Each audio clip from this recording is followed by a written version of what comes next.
If she flies as good as she looks, she'll answer those escape and re-entry problems we still have. We'll know soon enough. Scott McCloud is supposed to be on his way. He's arrived, sir. That's him down there with his flight engineer.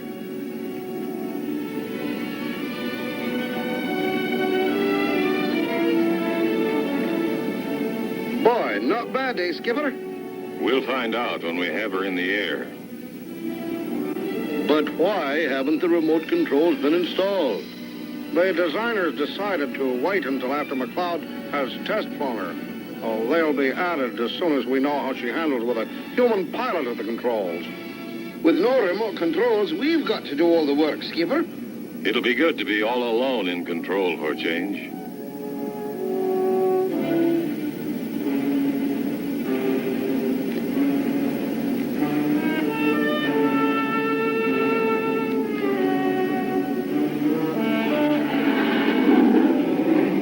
Scott McCloud's flight plan follows this red line. All Space Force units have been alerted to stay clear of the prescribed altitudes and, except for the excavation activities in the Panama area, there are no major blasts scheduled anywhere in the region.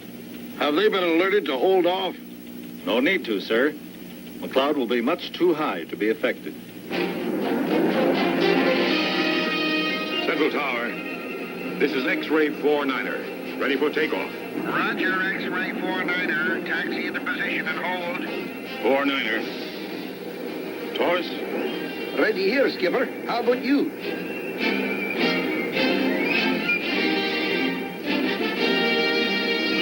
49er cleared for immediate takeoff. Good luck, Scott. Thanks, buddy.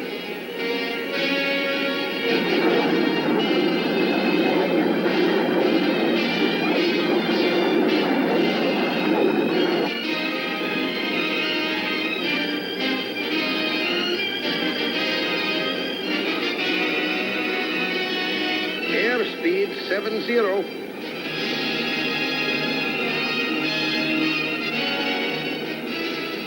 Airspeed 115.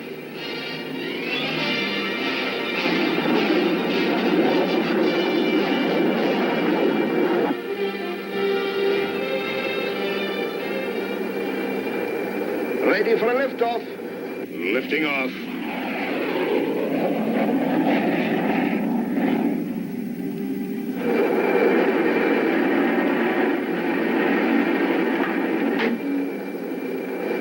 Gear up and locked.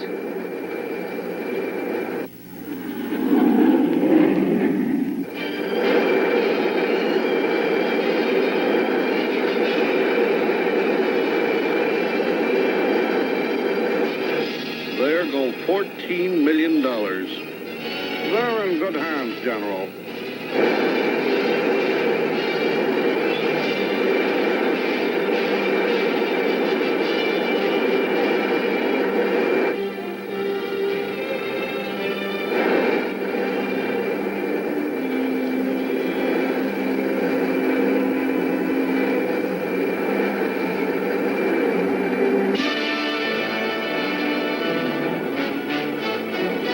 Better pull her up, Skipper.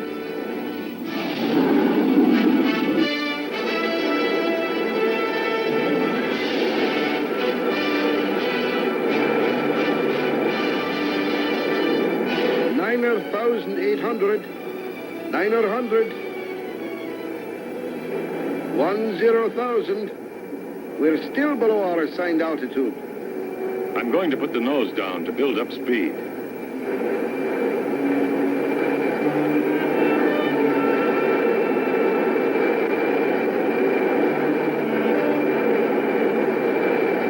Central Tower, this is X-Ray 49er. Over. X-ray 49er, this is Central Tower. Come in. X-ray 49er over Hatteras at 10,000. Put the chief engineer on, will you, Jack? Scott, this is Hank. How's she doing? Everything's okay, except I'm having trouble making her climb. Well, what's your airspeed? Passing Mach 2. Climbing at 200 feet per minute. Through 1,500. Try playing with the mixture, Scott. Will do. Out.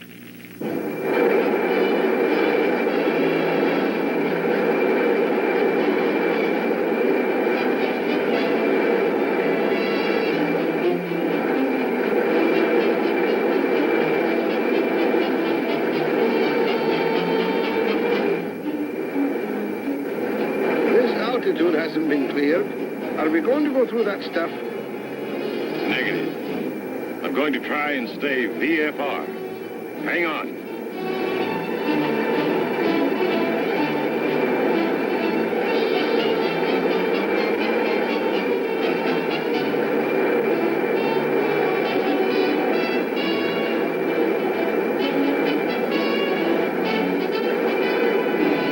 I feel like I weigh 400 pounds. Don't you? Isn't it fun to do some real flying for change?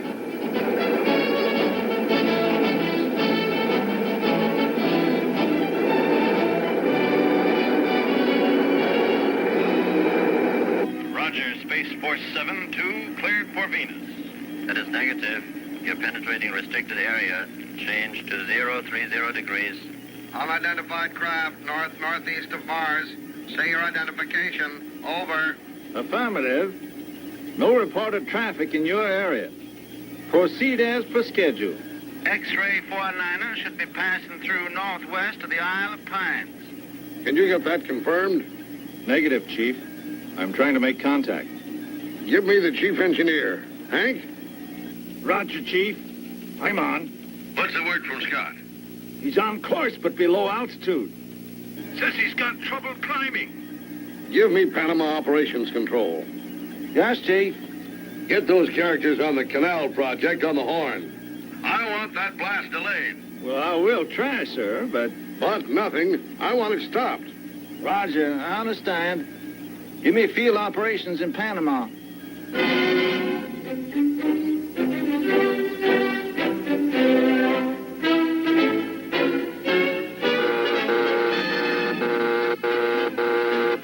Hey, the phone's running over. Well, let it. Those desk jockeys can wait. Let's get this thing over with. You're the boss. Clear the area.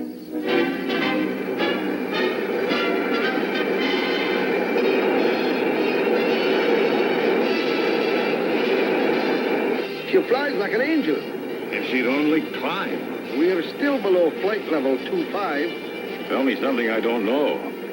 At this rate, we'll be at 40,000 by the time we hit China. Let her go.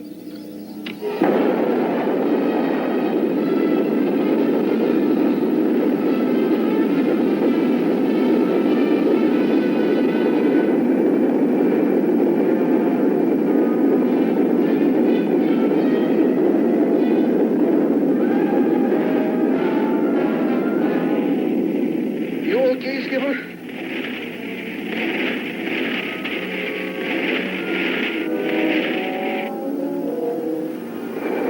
Something's wrong. I can't see. Take over, tourist. I can't, Skipper. I'm blind. I'm blind. Everything is pitch black. Same here. Throw in the autopilot.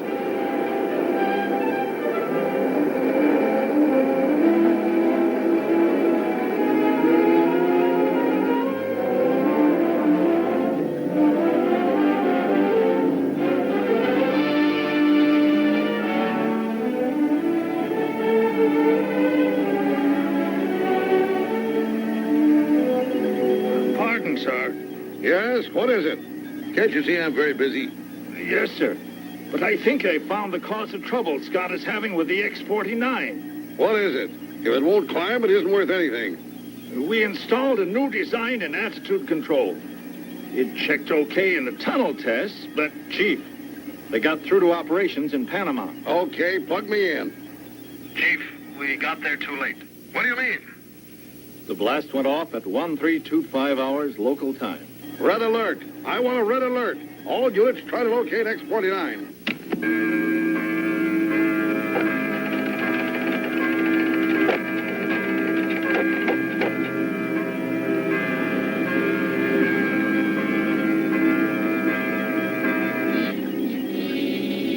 Clear to land. Runway 3. Hi there. How are my two boys doing with their new toy? Okay, last we heard. What's that for? What's wrong? Oh, I don't know. I want action. I want them located.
Can you see anything yet?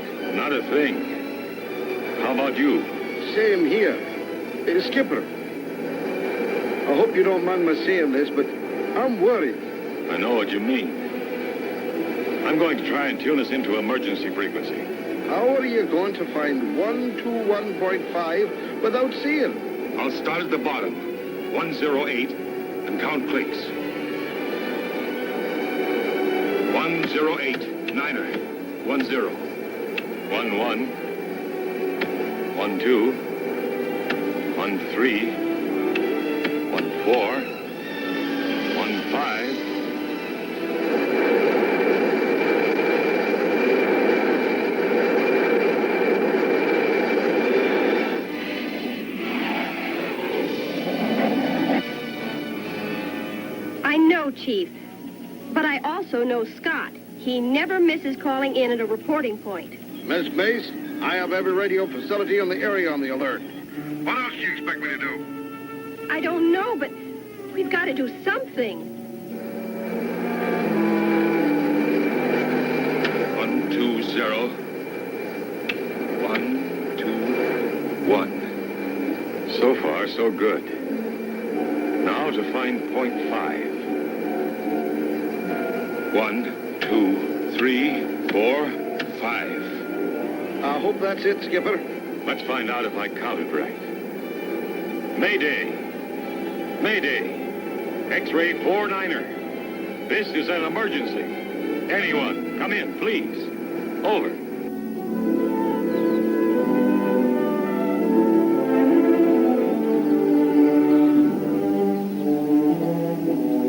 X-ray 49er. This is El Coco Radio. We read you loud and clear. Over. El Coco Radio. This is X-ray 49er. We were blinded by an explosion, and we need help. This is urgent. Roger, X-ray 49er. Can you tell me your position and altitude? Negative.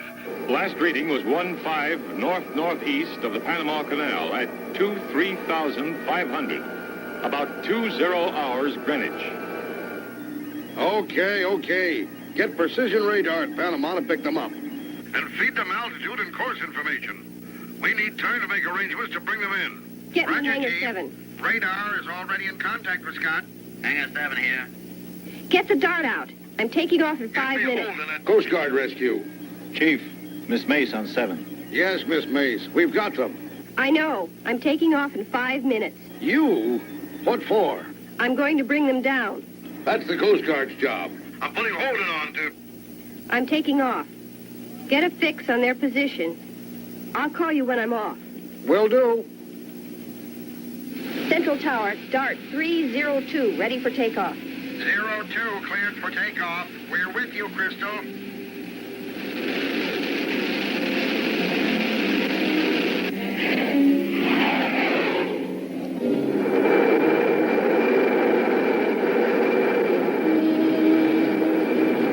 Roger. I've got the fix. We'll contact El Coco Radio when within range. For further instructions. Over. Stand by 1. 02, standing by. 02, this is Central Tower. The chief wants to talk to you. The tower has Miss Mace on the... Miss Mace, this is the chief. I want you to... I think we lost her, sir. Miss Mace. Crystal, this is the...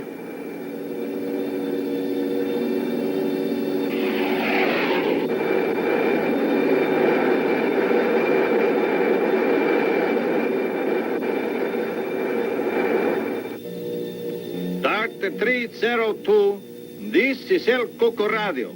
Over. El Coco Radio, Dart 02. 35 miles east at 25,000. X-ray 49er. This is Caribbean radar. Your altitude steady at 22,000. Heading perfect at 320 degrees. Maintain. Boy, that's a relief. Flying on autopilot. We'll stand by for further instructions. Roger, Scott. We've cleared El Paso Airfield. We're going to bring you down there. Scott, this is Crystal. I have you in sight. I'm coming alongside and we'll talk you down.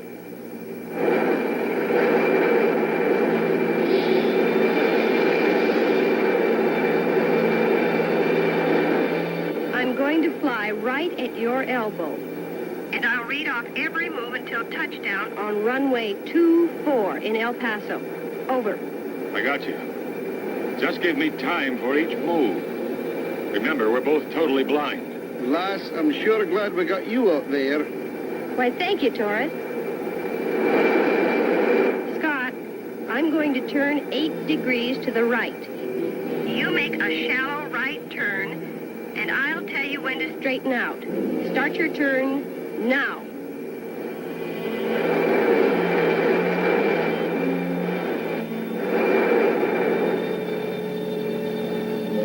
Scott, get ready to start shallow descent. Dart 302, this is El Paso approach control. We'll have you on radar now. Maintain present heading. Scott, start descent now. Starting descent. You're on glide path. Maintain descent. Maintain heading. I have the runway in sight, Scott. You're perfect. Approaching runway boundary. 10 feet. 9. 8. 7. 6. 5. Ready for contact.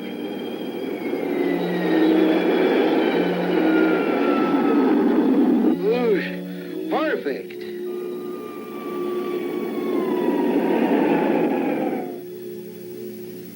I understand they were both totally blind when they brought her down. That's right. Took them 3 weeks to get their eyesight back. How's it feel to be home again? And to see again. Great. Thanks to you, lass. And you old X-ray 49er, you better be worth it. She will. Tune in again next time for another exciting adventure with Scott McCloud, Space Angel.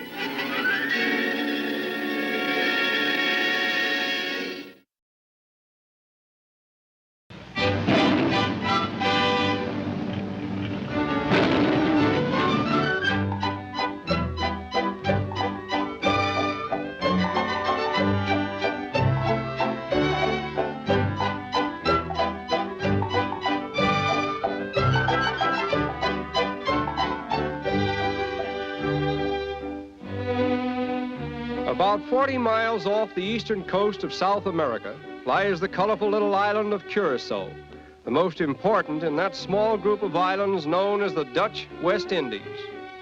We approach this island through the little port of Willemstad, the main street of which is a waterway wide and deep enough to admit the largest boats afloat.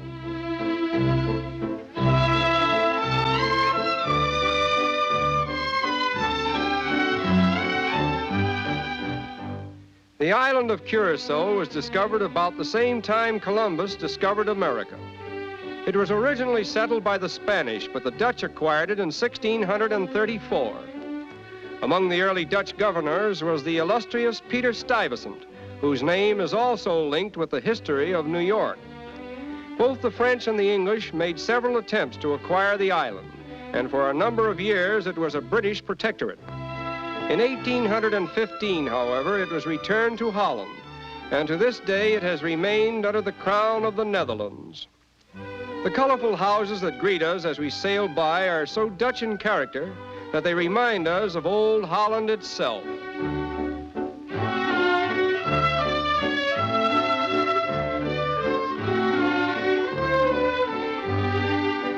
Sailing up Main Street in an ocean-going liner is one of the unique thrills of world travel, and this is the only place in the world where such an adventure is possible.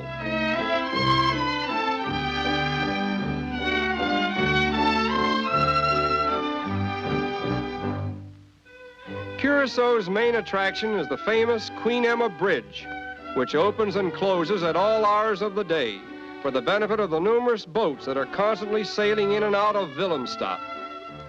The idea of this bridge was conceived by an American consul and built by the Netherlands government over 60 years ago. It is electrically controlled, and it is conceded to be the largest of its kind in the world. Most of the boats that sail into this unique harbor are loaded with crude oil from Venezuela. Oil refining is the island's most important industry, and one of the reasons for this is the fact that Willemstad is practically a free port, while taxes on refined oil in Venezuela are said to be very high. While the bridge is open, a little ferry is in active service for the benefit of those who cannot wait until the bridge closes.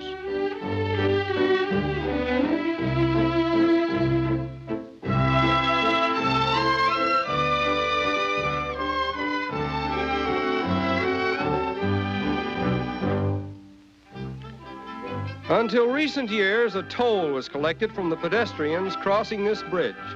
And in view of the fact that the fee was higher for those wearing shoes, it was the custom for many of the poorer people to carry their shoes across, thereby avoiding the extra toll.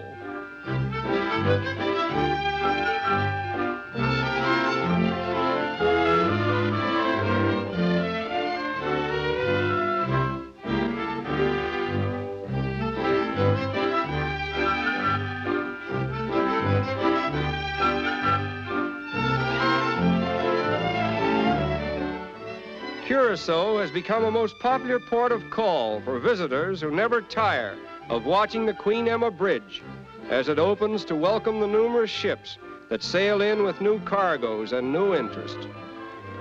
In spite of its progressive contact with most of the countries of the world and its modern commercialism, Willemstad has managed to retain in its architecture the quaint and colorful atmosphere of an old Dutch town.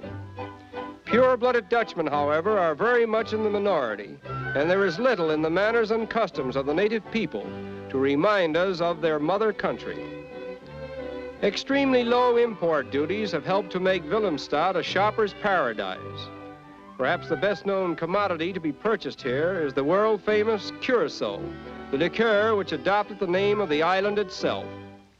It is made from a particular species of orange, which seems to grow best in Curacao, although it is now being made in other countries under the same name.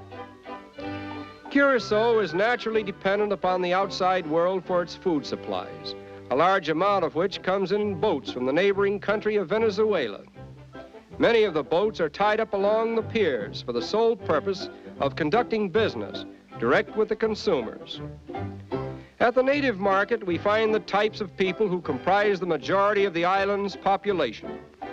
They are mostly Negroes, coming from the same strain that has populated all of the habitable islands of the Caribbean. And not a few of them can trace their ancestry back to the days in which Curacao was the center of the West Indian slave traffic.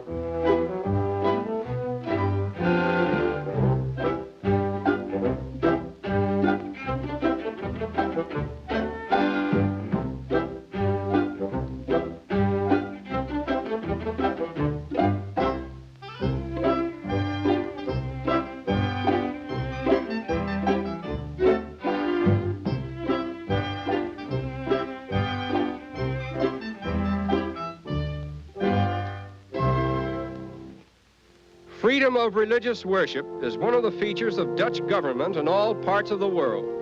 And here we find Protestants, Catholics, and Jews enjoying a feeling of brotherhood that is a praiseworthy tribute to Dutch tolerance. The Church of the Rosary, one of the 13 Catholic churches, is a fine example of the many religious institutions in Curacao. The old Jewish cemetery on the outskirts of the town is a reminder of the fact that the Jews have figured largely in the history of the island. There are inscriptions on tombstones here that date back as far as 1640. The Dutch Government House is probably the most imposing building in all of Curacao, and among its ancient archives may be found a history of the famous Dutch West India Company, which was one of the Netherlands' strongest arms of empire.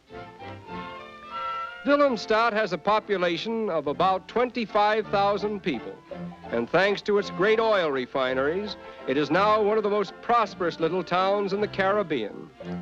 Dutch is the official language, but Spanish and English are both spoken, particularly by the upper classes.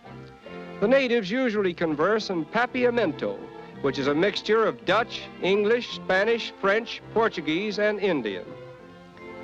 Unfortunately, our visit to Curacao is now drawing to a close, but as we take a few farewell glimpses of the colorful streets and houses, all so reminiscent of that little mother country several thousand miles across the sea, we cannot help but feel a wave of admiration for the ancient Dutch mariners who braved the stormy seas of adventure to expand the boundaries of civilization and spread the great creed of tolerance to the four corners of the globe.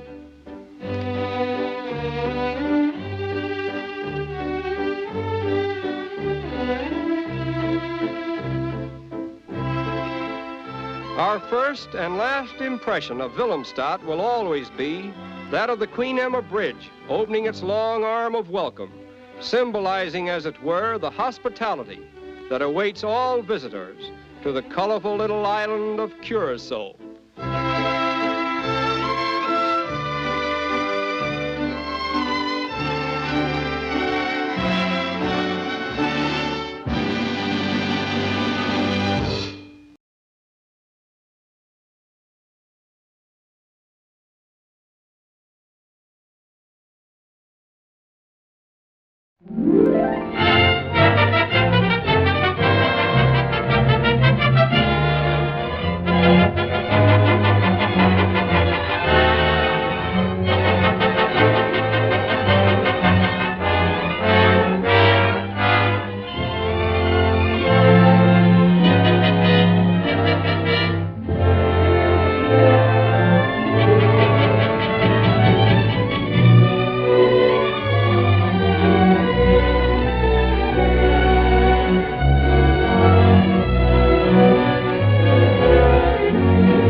off your hands. Turn around.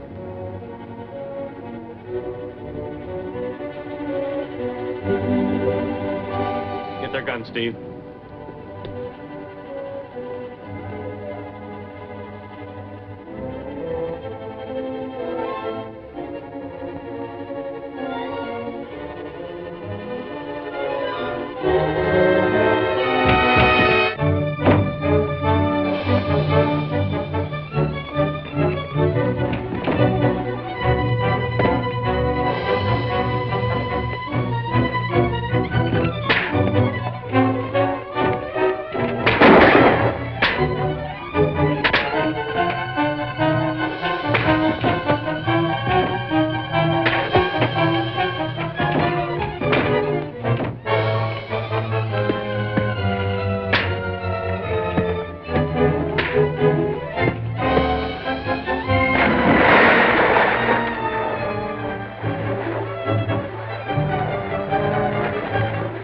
Get that net.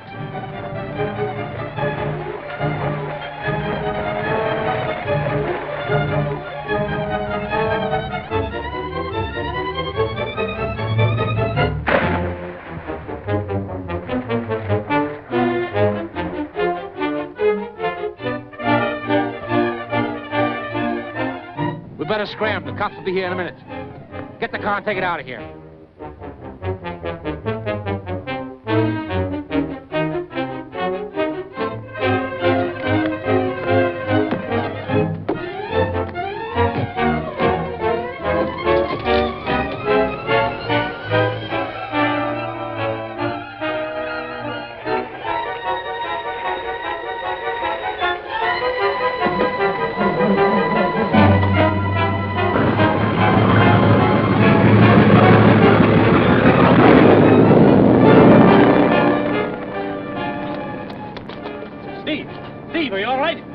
Yeah, I guess so.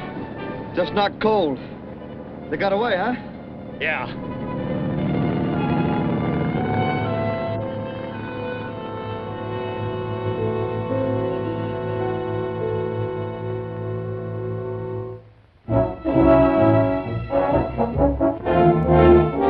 It's good to see you again, Mr. Anderson. How are all the boys back in Washington? They're all fine.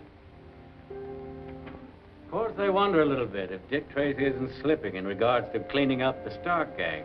I guess a lot of the boys would like to get their teeth into the Stark case. They certainly would. The theft of the torpedo boat has me worried, Mr. Anderson. We haven't been able to get any leads as to where the Starks have taken it. All in good time, Dick. I'll wager that before evening you'll know where the torpedo boat is. In the meantime, tell me some of the facts you've run up against in tracking down this Stark gang. Well, we've been able to reconstruct most of the details of the $500,000 armored truck robbery which cost the life of Agent Merton. I remember the day I gave Ron his first assignment.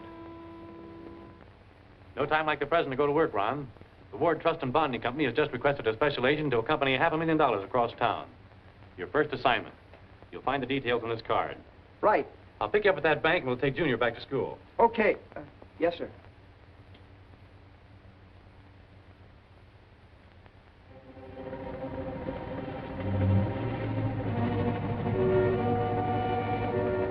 Here they come, Pa.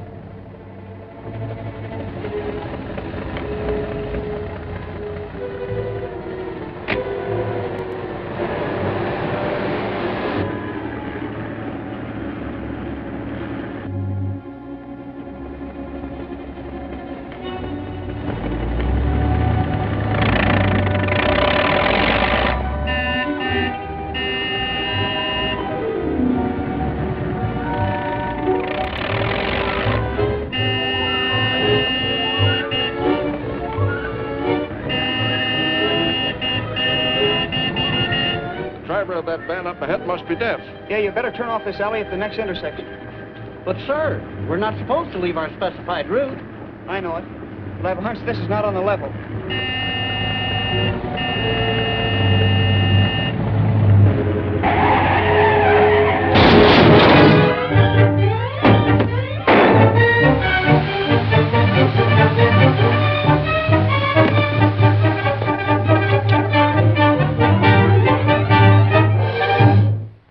Daring robberies ever committed, but Ron Merton wasn't killed by gas.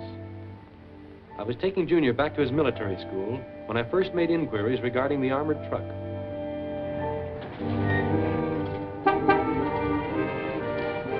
Hello, Mr. Tracy. Hello, Malloy. The word bonding shipment arrive yet? No, sir. It's about 8 minutes late. I was beginning to wonder about it. I'll check back over its route. If it doesn't arrive in 5 minutes, send out a general alarm. Yes, sir. What's the matter, Mr. Tracy? I don't know, Junior, but we're going to find out.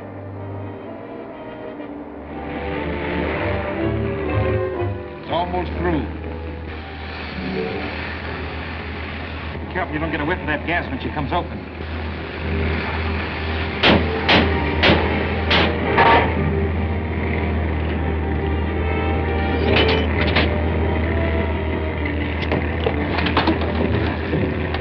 Get over.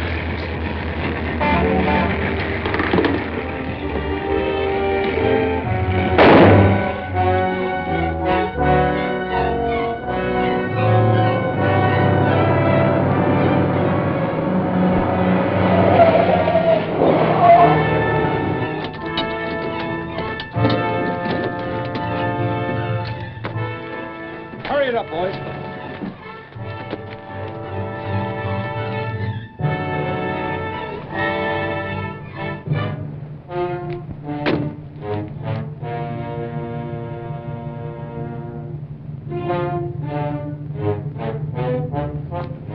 Something is wrong, Junior. The presence of that abandoned truck convinced me that something had happened to the armored car. I backtracked and inquired of various people. The only car that's come out of this alley in the last 15 minutes, Mr. Tracy, was a Whitman storage van. Which way did it go? I believe it went down that way. Thanks.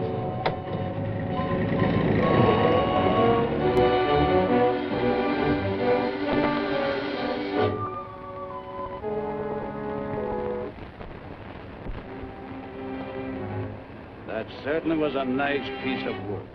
Yeah. Went off slick. But the G-man, he... What about the G-man? You didn't figure on gas masks.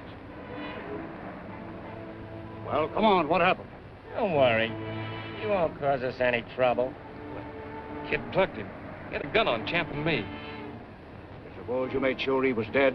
Well, he dropped without making a sound. Did you make sure he was dead? How do you know you haven't left a witness behind who can identify you all? Slow down. What are you doing? I'm gonna make sure of that G-man. The kid'll get him. Drive to the city dump. Why, hello, kid. I'm not the kid. Now get going. Sure.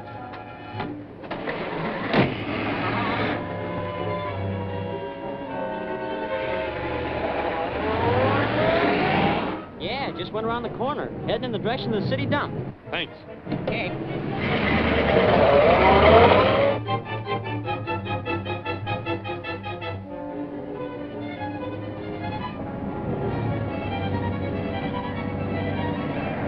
Slow down.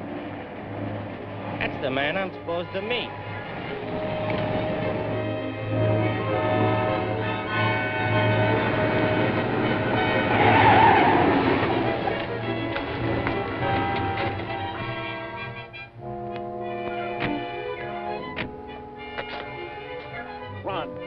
Run. Stay with him, Junior.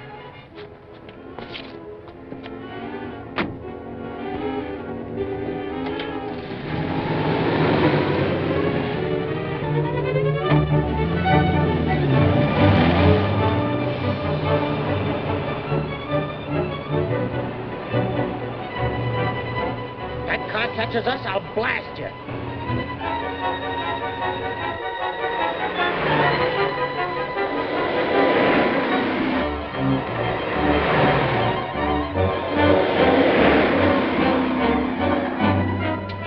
Take that next time.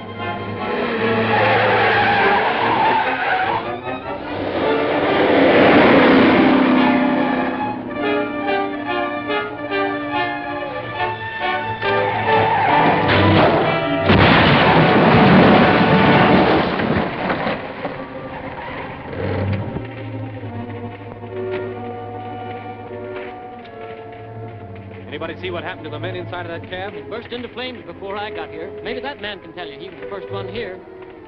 First one I ever seen. I was no more than 20 feet away when it happened. What about the people inside? Poor fellas, they never had a chance. The driver still seemed to be conscious. I tried to get to him, but suddenly the cab was a mass of blazing flames. You live in the neighborhood? No, I live over the other side of town. I just happened to be walking this way today. You know, the old business, looking for a job. Quite a walk. Yeah. Especially with a broken ankle. You'll be needing a doctor to fix that fracture.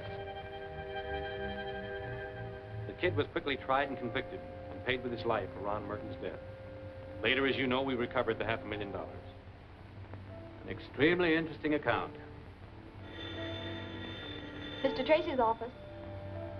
For you, Mr. Tracy. Tracy speaking. This is Dr. Stroback of the receiving hospital. We have a patient who is badly wounded. He won't give his name, but keeps asking for you. Says he has something very important to tell you about a torpedo boat. You better hurry. He hasn't long to live. I'll be right over. You and your vet, Mr. Anderson. We've got a lead on the torpedo boat. Come on, Steve. We've got to get to the receiving hospital. Let's go. My government offered $50,000 for the torpedo boat.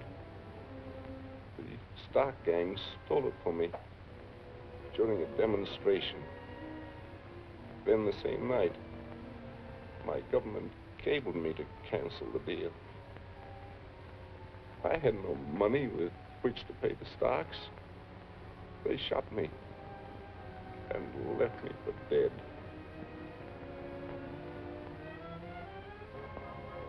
Where is the torpedo boat now?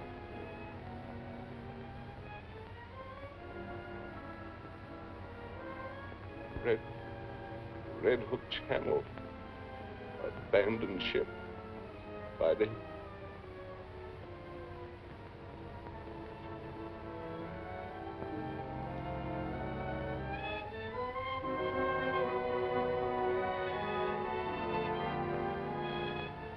Gone.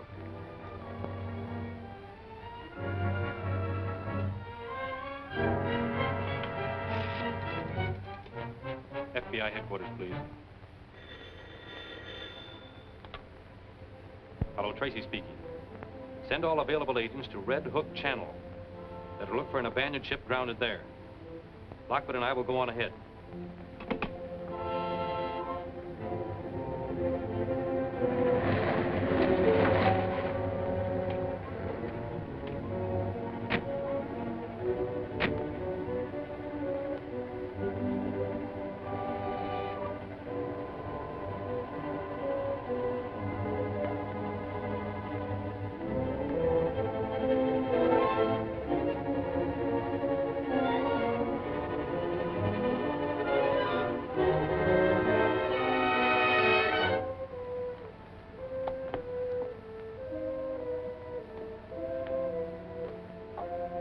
Seems deserted. Yeah. We'll have a look around. You check the forward deck. I'll go aft. Right. There's enough explosive in one of those to sink a battleship. You think we ought to leave them in this boat? Well, there isn't anything else we can do. Let's get out of here.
Virginia, 300 years ago. Captain John Smith and Pocahontas trapped their meat and aged it slow. They smoked it and they spiced it too for flavor at its best. Genuine Smithville barbecue surpasses all the rest. Most great American traditions get better with the tellin', but James River's Smithfield barbecue gets better with the eatin'. At Smithfield, we still use the same famous recipe of herbs and spices. Our barbecue is still slow simmered in our secret sauce to perfection. And just like always, James River's Smithfield barbecue is good enough to be a great snack, hearty enough to fill a pioneer's appetite. You'll understand why John Smith stayed in Old Virginia. One of the best things about this tradition is we make it quick and easy for you. Be sure to visit our concession stand now for James River's Smithfield Barbecue.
Yes?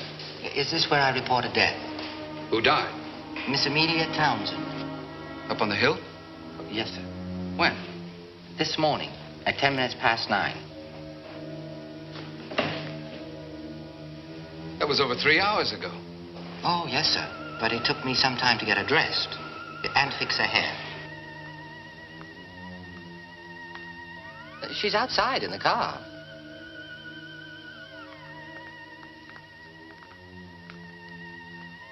She was a very mean woman. She wanted to destroy my garden. All she cared about was money. Now, Mr. Walsh, in your official capacity with the United States Treasury Department, were you called upon to make an analysis of the ashes in the fireplace of the Townsend house? I was. What did you find? The ashes were the result of burning United States currency. Bills of large denominations.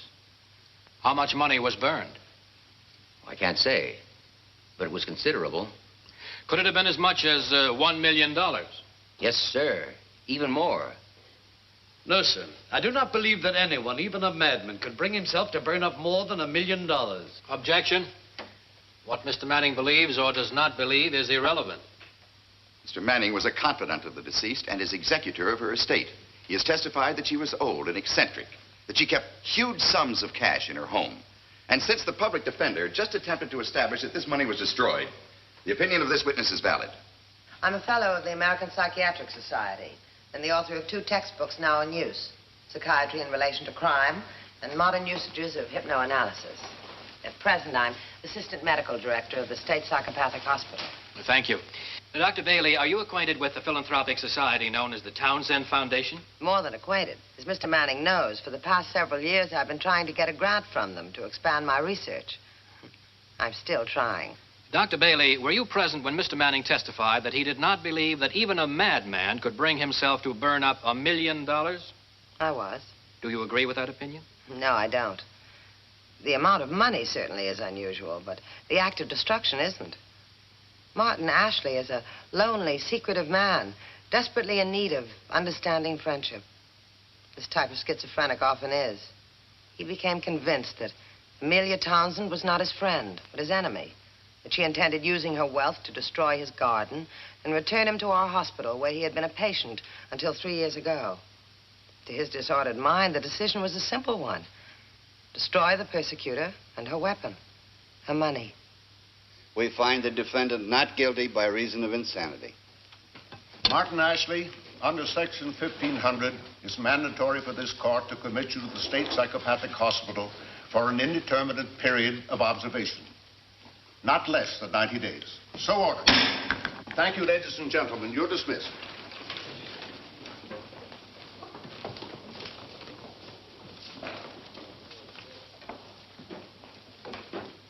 Dr. Bailey, I hope you'll feel proud of yourself, Doctor.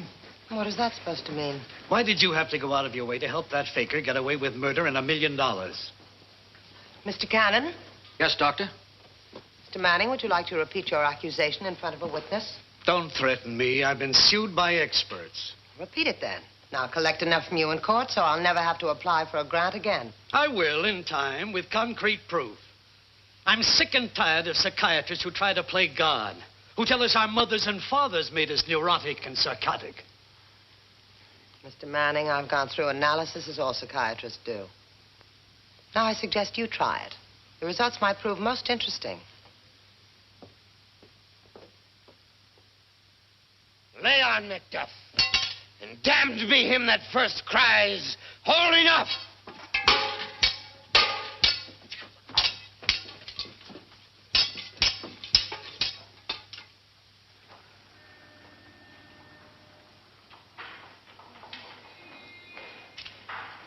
You don't know me, Mr. Nelson. Yes, I do. I held seats second row all week.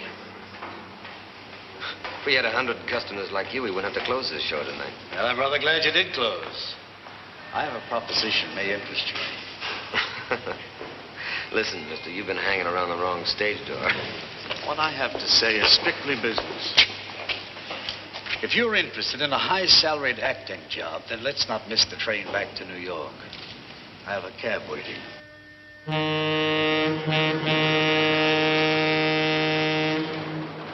That's why I have to gamble that a fellow patient, you, Mr. Nelson, can get to Ashley and learn things the doctors couldn't. Maybe I'm just being bullheaded, but expensively so. Offering you $10,000 out of my own pocket for 30 days of acting. One thing puzzles me. Me. Why did you pick me for this job? The plus factors. You're a convincing actor. You have no close personal ties. And since you've never been in California, your masquerade shouldn't be uncovered. Well, it almost sounds illegal. It is. Oh, technically, we're conspiring for you to fraudulently enter the state psychopathic hospital and play the part of a mentally disturbed patient. Under the California Criminal Code, that's an indictable misdemeanor. Prison. County jail, 6 months maximum. And we both run the same risk. Think it over, Mr. Nelson. The greatest acting role of your career.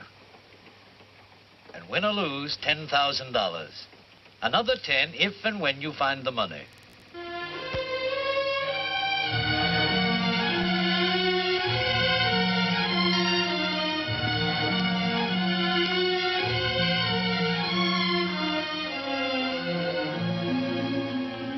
Here we are.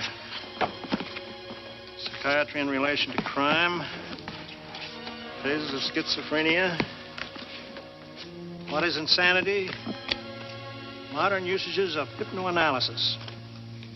Are you going to read all these? No, I'm just going to look at the pictures.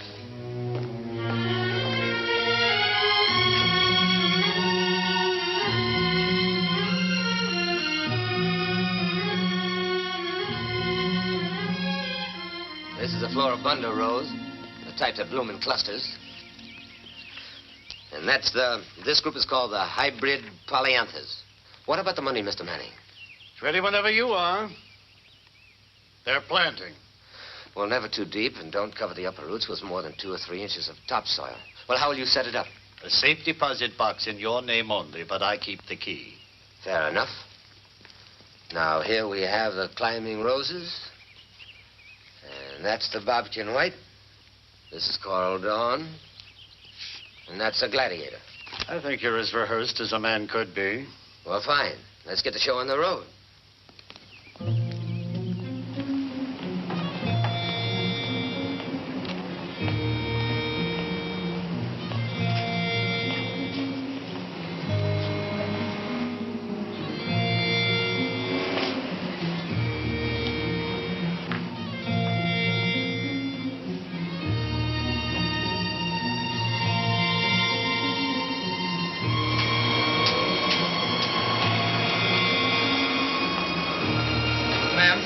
Excuse me.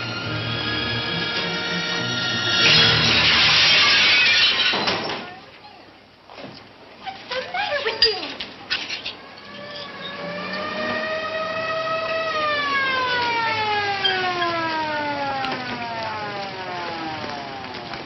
Now, why must you gentlemen conform?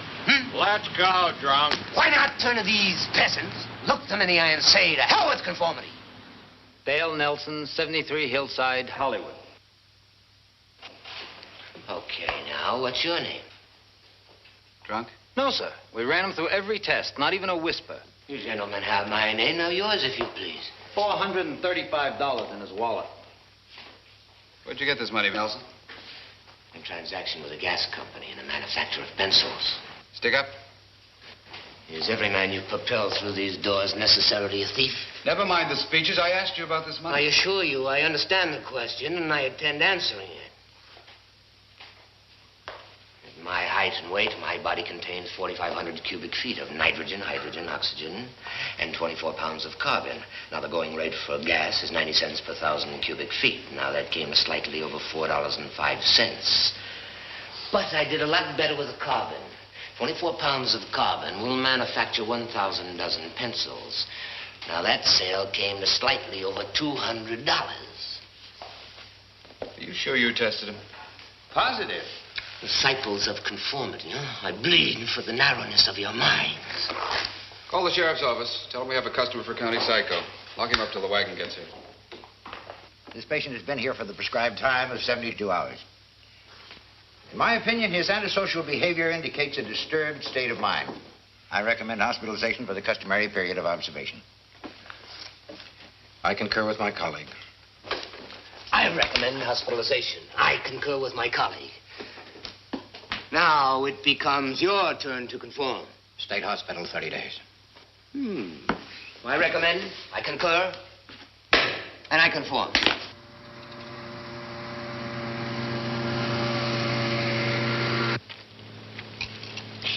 See, it's always been a case of jealousy.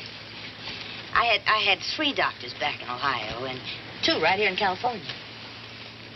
Every single one of them. All 5 wanted me. Know what I mean, honey? You're stupid. And she's stupid. Don't touch me. I don't like to be touched.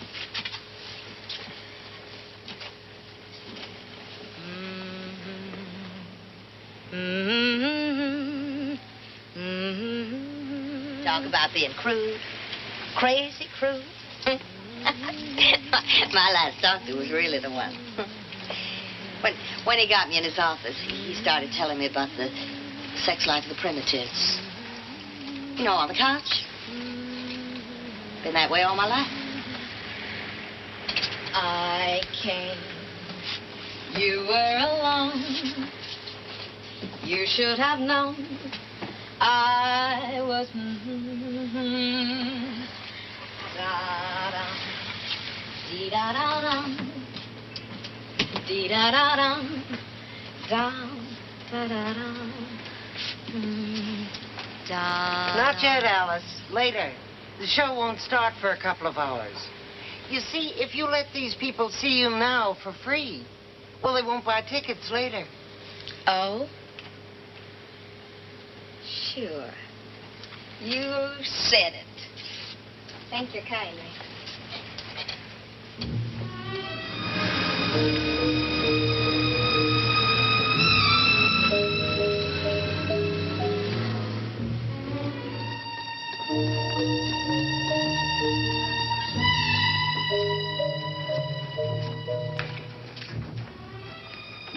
Let's go, mister.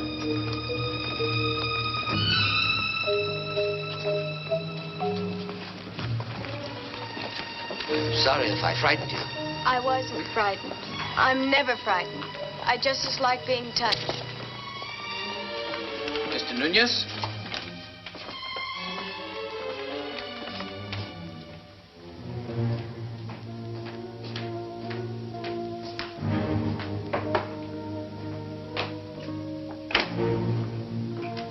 Oh, come in, Mr. Ashley.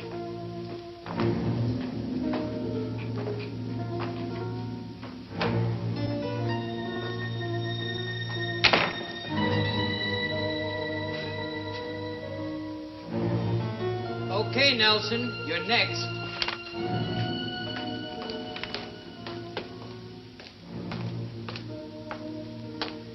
Dale Nelson, list of valuables. You include the 54 ounces of phosphorus in my body? Social Security card, driving license. Commercial value, I mean. One wallet with $435 in currency. You're permitted to carry $5 at a time on your person. 54 ounces of phosphorus will manufacture 60,000 matches. Next. A large size. 60,000 matches. You think it's true? You know what I think? You're on the wrong side of this counter. Doctors, you may speak in normal tones. The patient can't see or hear you. Since you're just beginning your internships here, I wanted you to see various phases of our procedure. This is just a routine psychology test. Tell me what this picture means to you, Mr. Nelson. Well, it's childishly obvious, isn't it?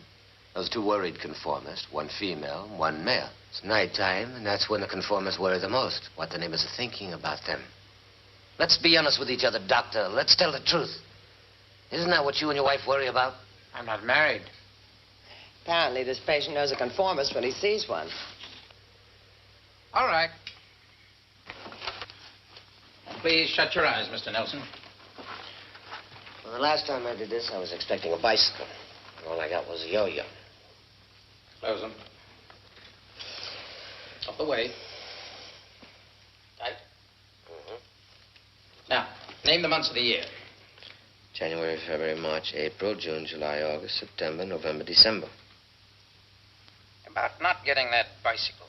Did you blame your parents for that? No, my uncle. He manufactured yo-yos. You may open your eyes now. Doctor, can you put me to work while I'm here? Something to keep me busy. Definitely. Work is therapy. Well, I'm a better than average amateur botanist. Fine. We grow all our own vegetables here. Well, that's agriculture, not horticulture. Don't you have a rose garden? Yes, as a matter of fact, we do. Well, you're looking at the greenest thumb that was ever sent here for observation. Well, I'm afraid we've got one patient here who will argue that point with you, Mr. Nelson. Well, he'd lose. I've even made cattleyas bloom in near zero temperature.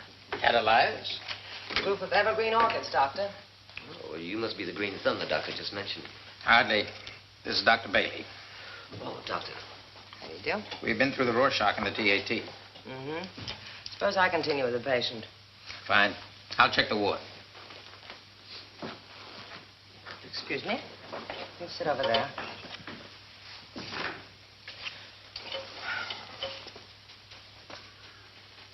Patient's choice is therapy, gardening. Mr. Nelson, are you left-handed? Of course not. When we shook hands, you used your left hand. I did? Don't you remember? No, ma'am. Is horticulture your hobby? Yes, ma'am. And roses your specialty? Well, I enjoy working with them. Floribunda and hybrids are doing particularly well this year. I see. Mr. Nelson, will you please name the months of the year? Well, I already did. Again, if you don't mind. January, February, March, April, May, July, August, September, November, December. How many months in the year? 12. You omitted June and October. I did? Are you sure? Before, according to this report, you omitted May and October. Are you trying to convince me that I do belong here? Mr. Nelson, the patient convinces the doctor, not vice versa. Destruction of private property, disturbing the peace, and several counts of disorderly conduct. Have there been similar disturbances prior to the one in Beverly Hills? Well, Doctor, I prefer calling them expressions of personal opinion. Mr. Nelson, the court order gives us 30 days to make our recommendation. In other words, to diagnose the state of your mental health. To express another personal opinion, Doctor, I assure you I'm just as sound as a dollar used to be. And that diagnosis wouldn't surprise me at all. Mr. Nelson, I've been practicing psychiatry long enough to always expect the unexpected. You may return to your ward now.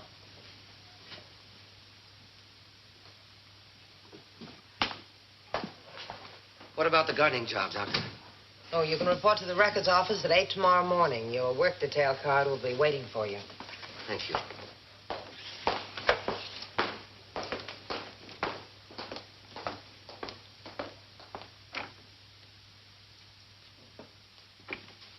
There have been a few calls, nothing important. Send in a request to the Los Angeles Sheriff's Office. I want a more detailed report on one of our court-hold patients. Dale Nelson, Ward C. Have them check his fingerprints with Washington. Any and all information you can find.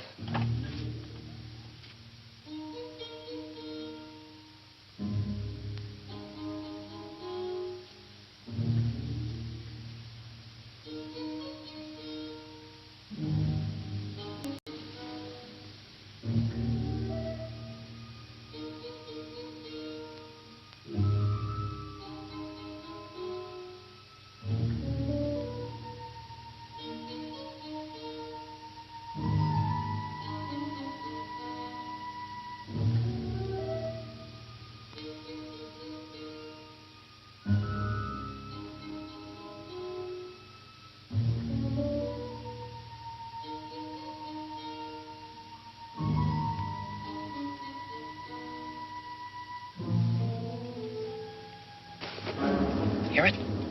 What? Dots and dashes.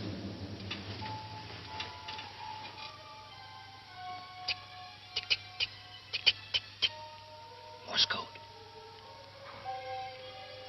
You read it? No. Now. Shh. Now. Not tonight. Trouble developed. Must postpone bombing. Will contact very soon. Roger. And out. We're safe tonight. I'll let you know. Good night. Don't let him bother you, Nelson. Poor fellow's harmless. I'm afraid we took him off his sedation too soon. He was doing fine on triflupromazine. Do you work the night shift? With Al Simon. We take turns catching sleep when things are quiet. You better get some sleep. Well, I wish I could, but... No problem. Go out to the day room and ask Al for a pill. A number 4. Oh, thanks, sir.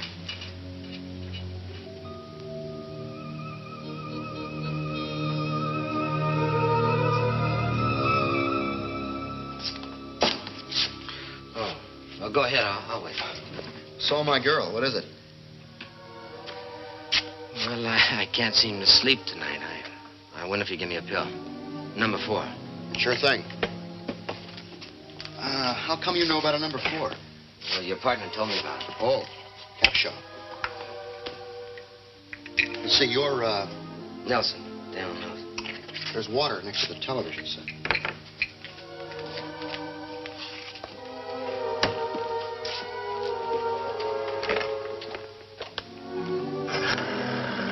Incidentally, Nelson,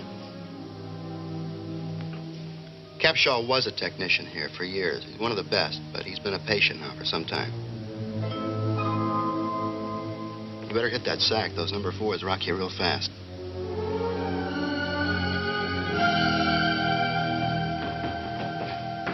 This is your work detail card. Just clip it to the pocket of your shirt, and they'll let you through the main yard gate to the free area. You're who? He said I should come down here, and then I could go to the pottery shed. Well, you must be Frank Josephson. They said I could work in pottery. Right away.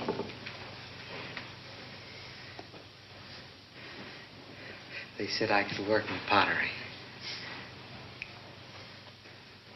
That's what they told me. Well, sure. She's fixing up your card right now.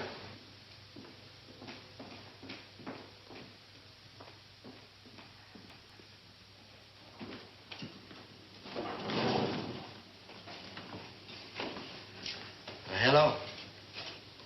Good morning. Pleasant work. I enjoy keeping busy. You're who? Dale Nelson, Ward C, the Rose Garden detail. These are for the files, miss. But take your time. We want all our patients to understand there's no need to hurry. Morning, old-timer. Morning, young fella. We taking care of you? Oh, no complaints. Going to the dance Saturday? Why not? Fine therapy. You going, miss? No. Wrong attitude, miss. There's rhyme and reason for everything we program here. You see, now you think that you've got great big problems, but you go to the dance and you'll meet people with bigger problems. Makes you realize that you're a lot healthier than most folks.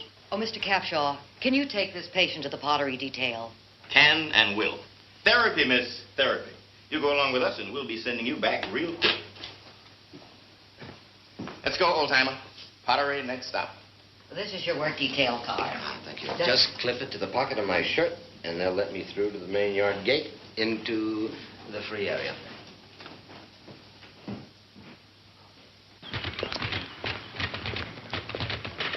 Hey, young fella. Wait for me. How about that girl in the office? Oh, what's her problem? Sorry, every diagnosis we make is confidential.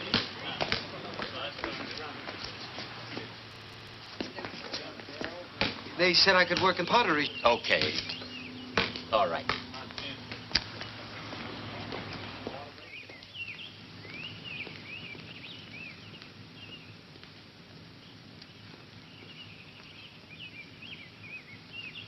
Hey, don't touch that plant. Why not? I've been assigned here. Oh, my name's Nelson. Dale Nelson. What's yours? Okay, mister, if that's the way you want it.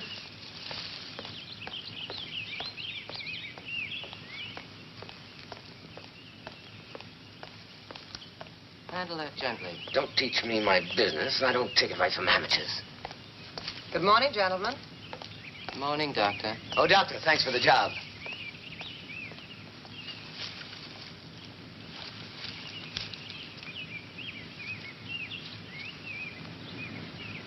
I happen to be in charge of this garden.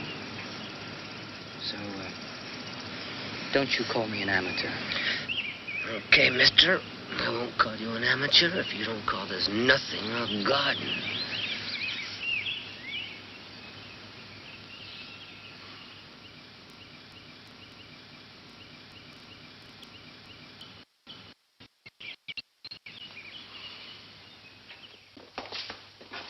I'm sure you'll all be interested in this use of hypnosis. Hypnotic probing in still take months, even years of relationship between patient and doctor. And once, it was a Saturday. She said she had to go downtown to see her cousin. Tell me, who is she? My mother. What happened that Saturday, Cynthia? What happened, Cynthia? She used to make me write things. Hundreds of times. Over and over. Over and over. What things? Tell me, Cynthia. No. Yes, tell me. No. No, it wasn't true. I wrote it, but it wasn't true. What wasn't true, Cynthia? No. Yes, tell me. No. What wasn't true? No. Yes, Cynthia. No. These physical reactions occur when the subconscious rebels, fights against revealing unpleasant memories or guilty secrets. No. All right, Cynthia. Never mind that now. No more questions. No more. Sleep, Cynthia. Sleep. I'm going to place my hand on your forehead. When you wake, you will not remember what we talked about. Do you understand, Cynthia? Yes, I understand. Wake up.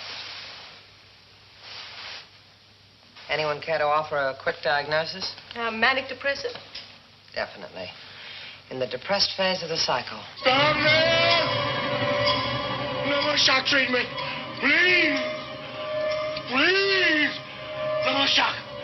No more shock. Stop there! Stop there! No more shock. No more shock! Stop there! Stop there! Stop! Half shots? Every Thursday. Don't do that.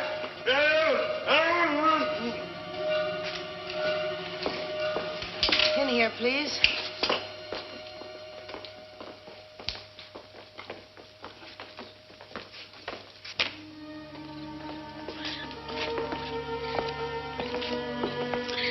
This is my personal menagerie. It's too small, but all that I can afford. The state doesn't give us any funds for research.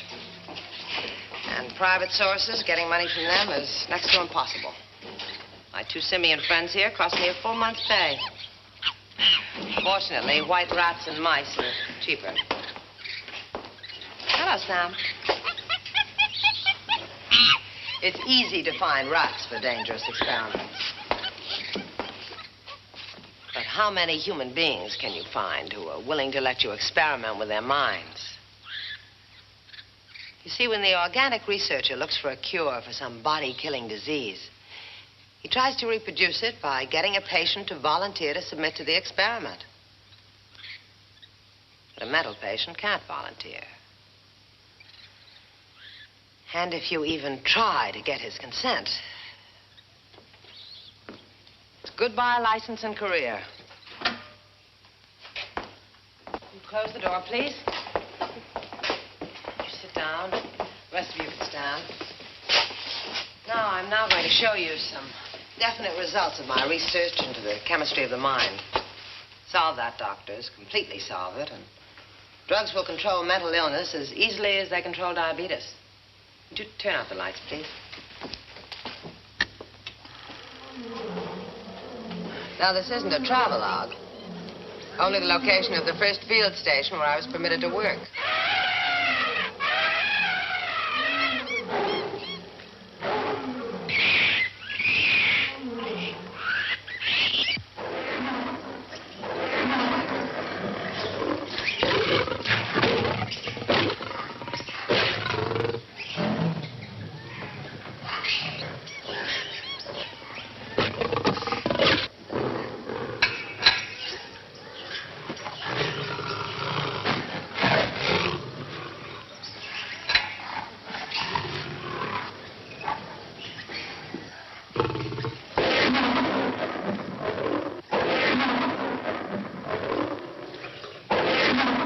300 pounds of homicidal impulses.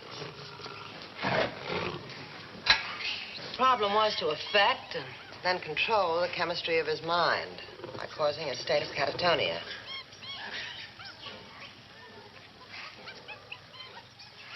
I found the jugular vein easier to use. Triflupromazine, Doctor?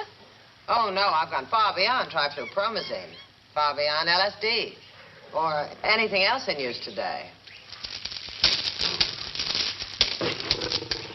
As you can see, reaction began in less than a minute. Doctors, you will never see a more complete state of catatonia. How long did the catatonia last, Doctor? Well, the first time, it lasted about 36 hours. After the third injection, it became permanent. Unfortunately, an animal cannot describe the thoughts and hallucinations that pass through his mind. Lights, please. How would your drug affect a human being? That's something we'll never know, Doctor. Unless, of course, in the name of science or mankind, one of you would like to volunteer. Not an idealist or tiger in the room.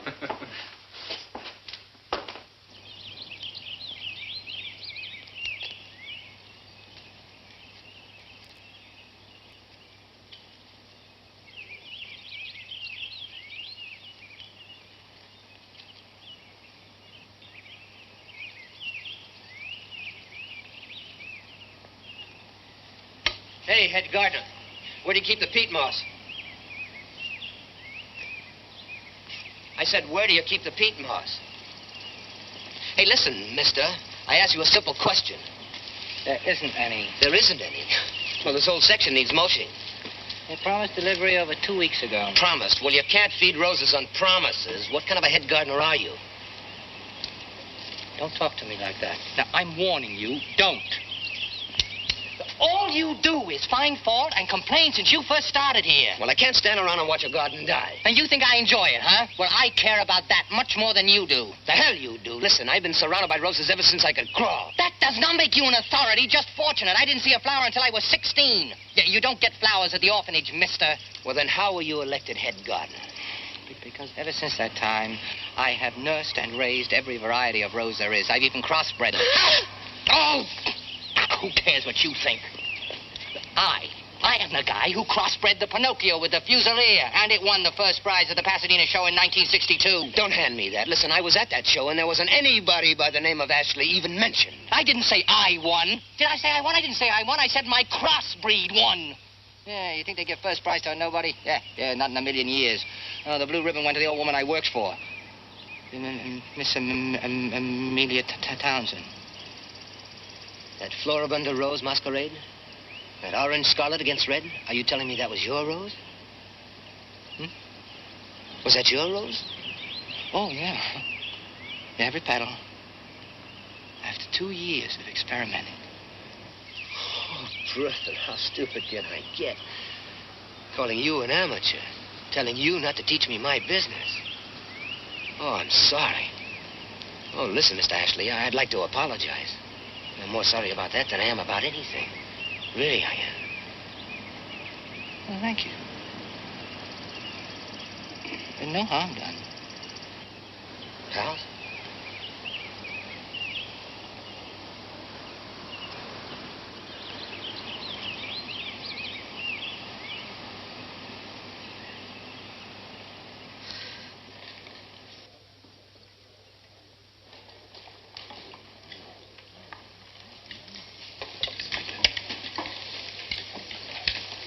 Oh, an artist on this.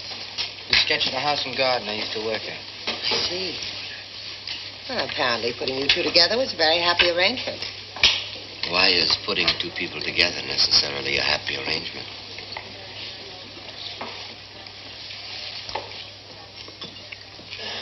Is she your doctor? Yes. What kind of treatments are you giving? Analysis. Hey, Dale, you ever think of having a garden of your own? Oh, that's my favorite dream. What do you do in analysis? A lot of talking. You mean you just sit around and talk? Mm-hmm. About what? Oh, I don't know. I can't remember what we talked about. Look, see, I'd have rose hedges on 3 sides like this, surrounding a rose bed 100 feet long. And an arbor of climbing roses over here.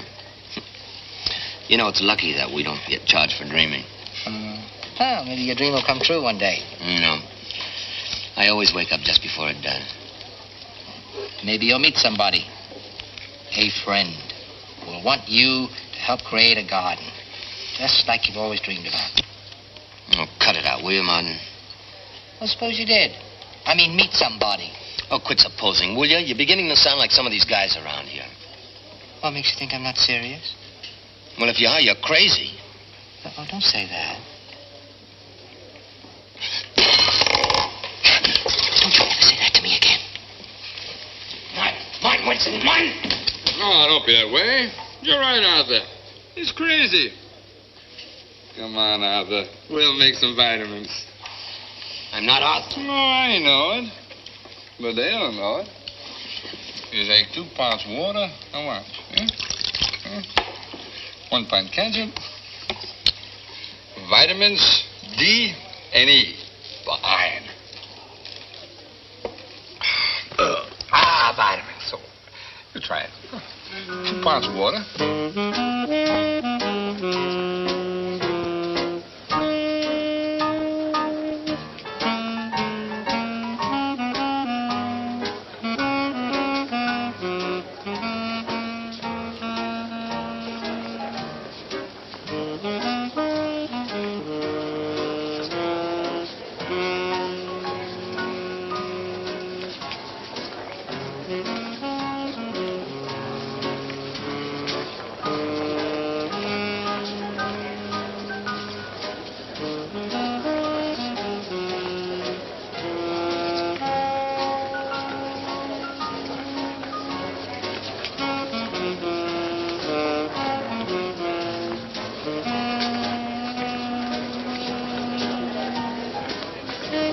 Why aren't you dancing? Oh, hi.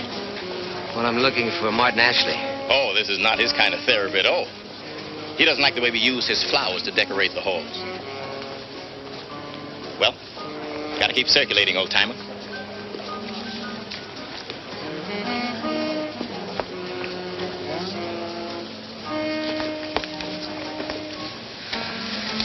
Hello, Miss Albright. Would you like to dance? No. I'd rather not. Sorry.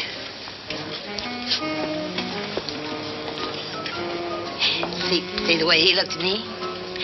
All he wanted to do was take me in his arms. You know what I mean, honey? You're stupid. You're stupid jealous.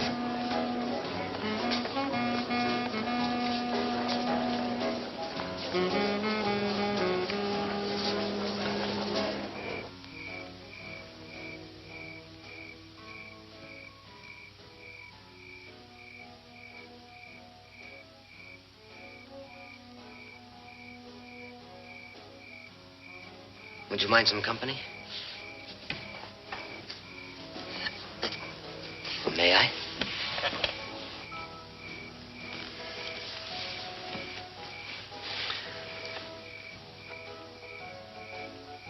It's pretty here. Why do you prefer being so alone? I'm embarrassed being here. Being one of them. And I am, you know. Well, 6,000 of us are. The patients leave here every day. I'm not so sure I want to. It isn't so bad. Being in the shadows, listening to the music.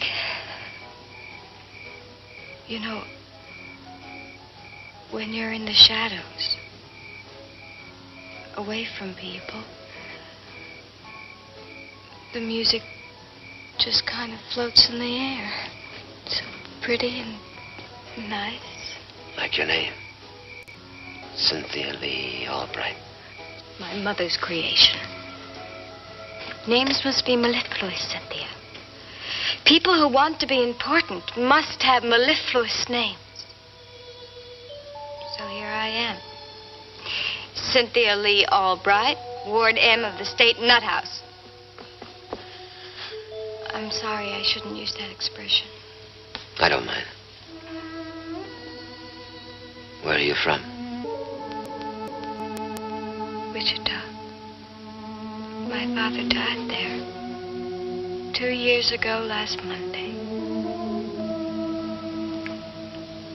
I left the next day. Is your mother still there? I wouldn't know. My father always tried to talk up for me. Even when she said bad things about me. He used to bring me presents. And then she'd found them and she took them away. My mother used to make me write things. Hundreds of times. I swear I will never again walk home from school with a boy. Today I was not a respectable girl. Kissing and touching are sins. And my mother loves me best of all. I'm sorry, sir. Don't touch me. I told you not to touch me.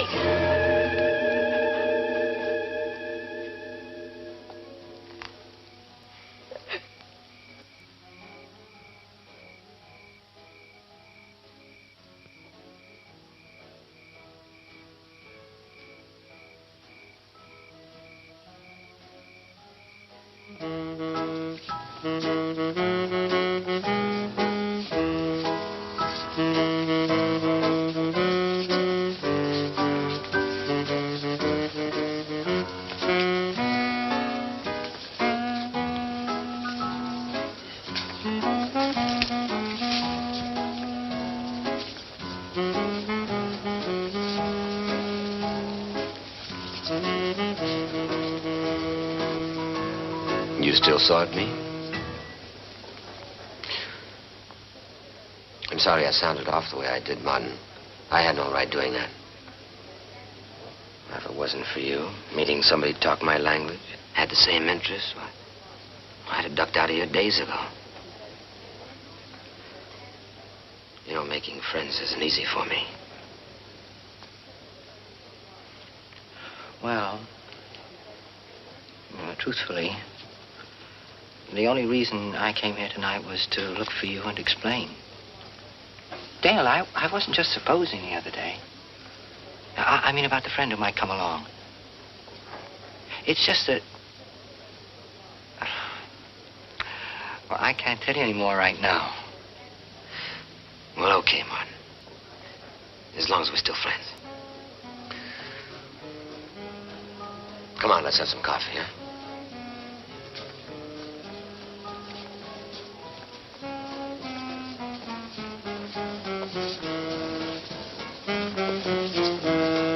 In case you happen to run into that friend of yours, would you tell him that Dale Nelson said, have dream and suitcase, well traveled? He might want to go as far as Australia. Well, that suits me. Anywhere roses grow. I'll be out in 19 days. That soon? My observation time will be up. Where will you be? Los Angeles? Well, for a day or two. Can't stand to have people pointing at me saying I just got out of a state hospital. I guess I'll go east. Where? Well, wherever I can work with roses.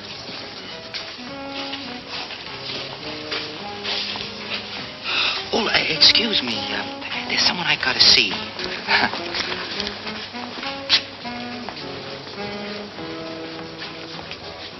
I think Mrs. Jones. Doctor, can I talk to you for a moment, please?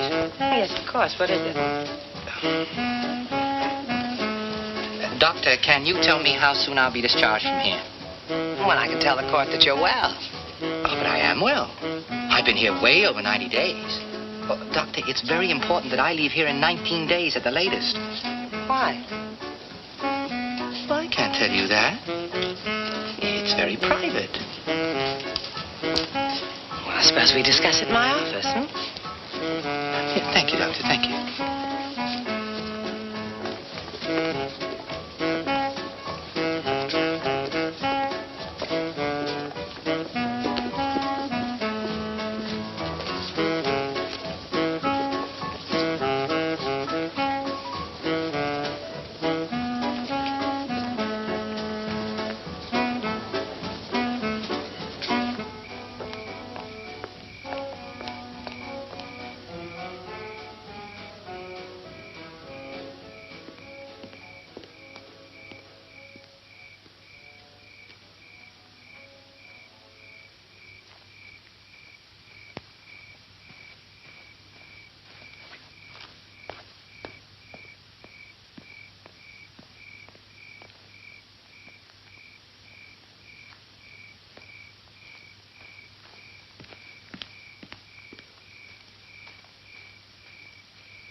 There must be a reason.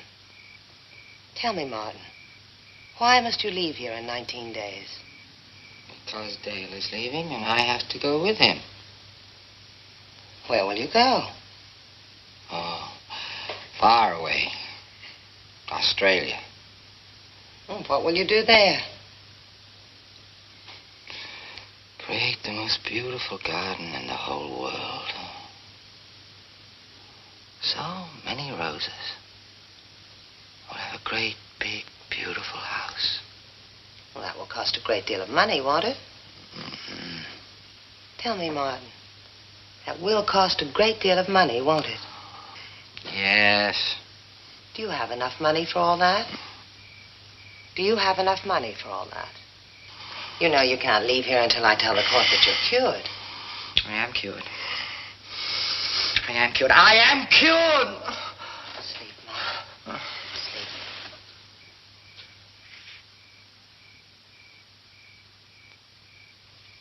Now, open your eyes and tell me, Martin. Do you have enough money for all that? Do you, Martin? Do you have enough money, Martin? Yes! Tell me, Martin. How much money do you have? No. You want me to let you leave here when Dale leaves, don't you? Oh, yes, yes. Oh, please, please. All right, Martin. I can't help you if you don't trust me. You must trust me. Tell me, Martin. How much money, Martin? $1 million. Tell me where the money is. No. You must trust me, Martin. You must trust me. Tell me where the money is. No! Take it easy, Martin. Don't worry. Just relax.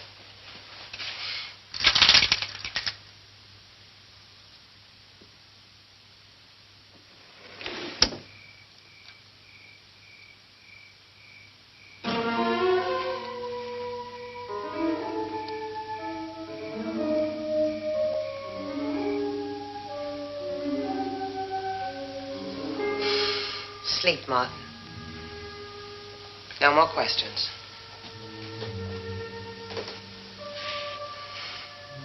When I place my hand on your forehead, you will wake. But you will remember nothing that we have talked about. Not a single word or thought. Wake up, Martin.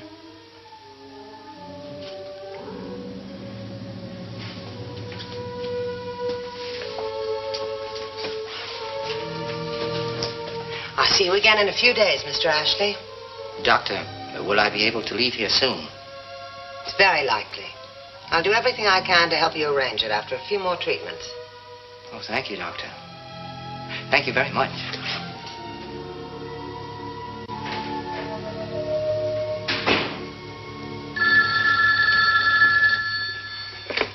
Hello? Collect call for Mr. Hospital. Yes, I'll accept the charges. Well, I'm relieved to hear from you, Mr. Hospital. I've got some great news for you. That fellow really has that money. Unfortunately, we're going to have some competition. That lady who was at the trial? Dr. Bailey? She knows as much or more about things than I do. Of course, I should have suspected that. When she testified for him, she must have known he'd never destroyed that money. It will give me great pleasure to call in the authorities. No, not yet. Now, if they get into the sack now, we'll never find out where the money is. And remember, I'm a man who's interested in that bonus. I'm delighted with your progress. Oh, somebody's coming. Somebody's coming. Bye. What are you doing in here? Well, I'm looking for my sneakers. Why do you need sneakers? Well, because everyone dances in shoes, and I prefer sneakers. Never mind. You'll have to dance as you are. Conformity. Conformity. Everywhere I go, in every city, conformity.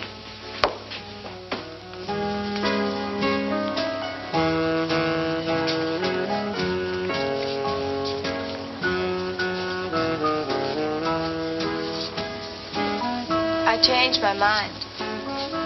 I'd like to dance. Well, how? No hands?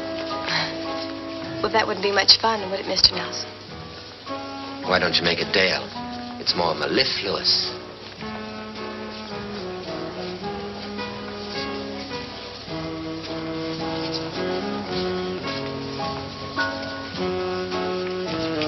Psychiatrists, psychologists, neurologists, all over the place. All in search of a problem. Have you got one?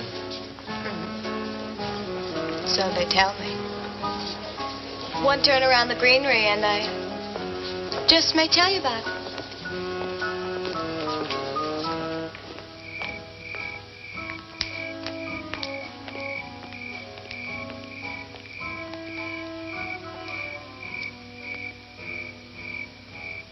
Here?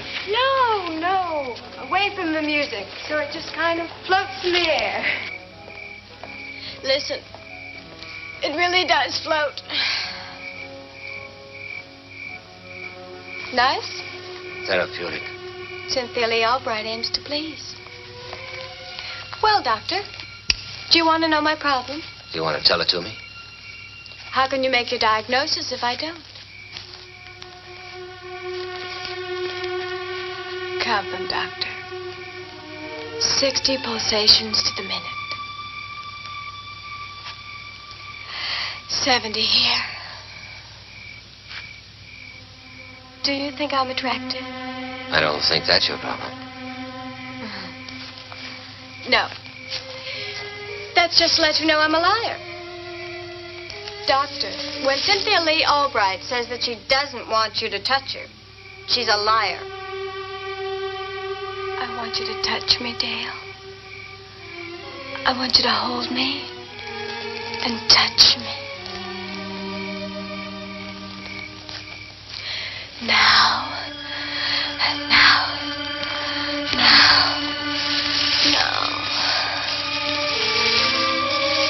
She said no one would ever want me. No one would ever love me. But she was wrong. Wrong. Love me, Dale. Love me. Love me. Tell me she was wrong. She was wrong. She was very wrong.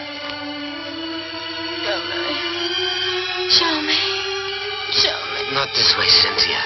Not in a place like this. Liar! At least be as honest as she was. Cynthia, listen to me. Please listen. Liar! It's not me.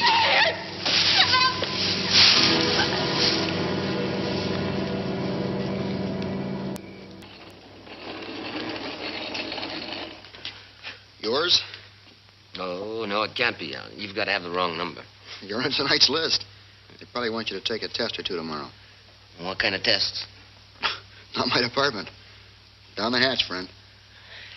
Well, as soon as I finish my cigarette. No dice, Nelson. My job is to watch it go down.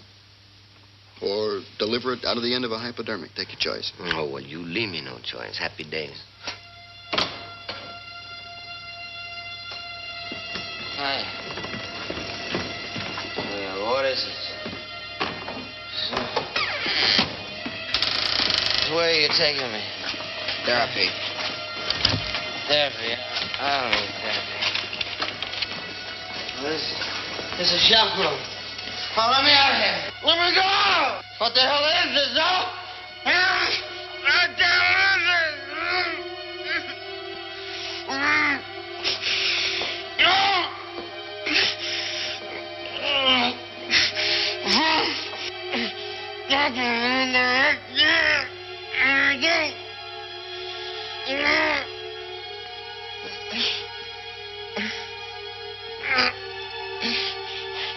Remove the restraints.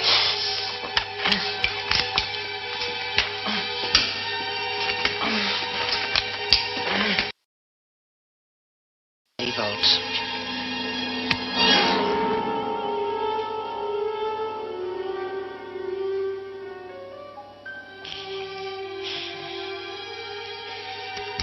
Insufficient.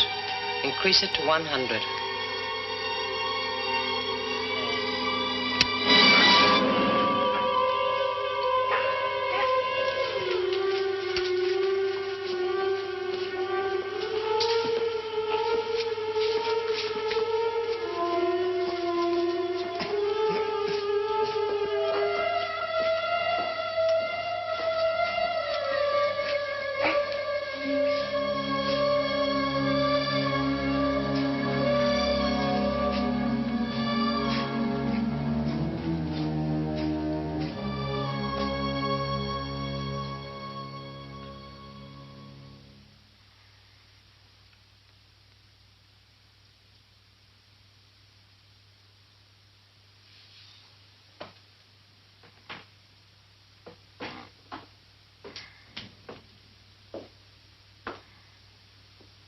Mr. Nelson, can you hear me? Can you hear me? Now look at me and listen. Days ago, I watched you use your left hand to shake hands, your fingertips to shut your eyes. The rehearsed moves of a faker. Mr. Nelson, I know you are a professional actor. But what I insist on knowing is why you chose to act your way into this particular hospital. You say you know I'm a faker. And you put me through electroshock. Mr. Nelson, I detest stupid people who think they can fake mental illness, who take up the precious time we need for legitimate patients. I want to know why you came here. Well, you can go to hell.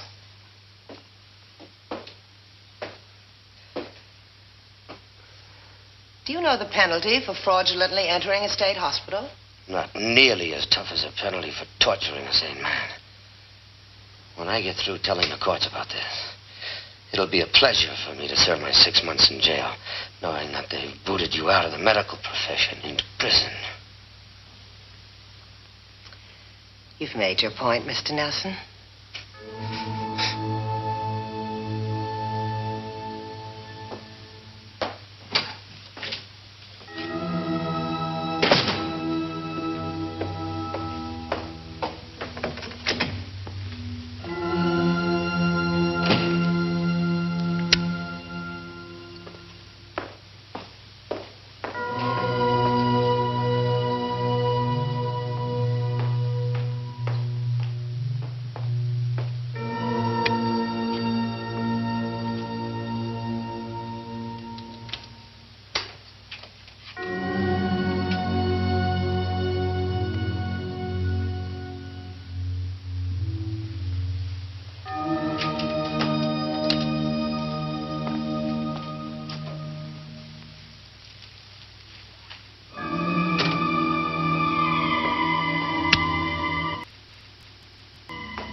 Under other circumstances, Mr. Nelson, I would be happy to try to analyze your kind of twisted thinking.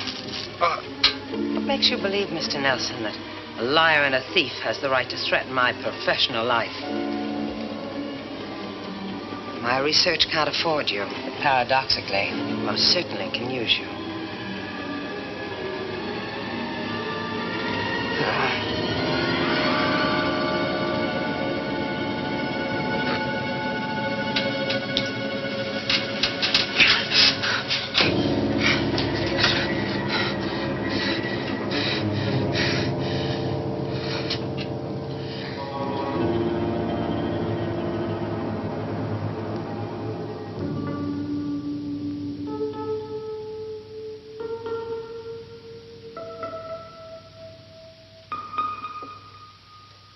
We've had this patient under observation for almost 3 weeks.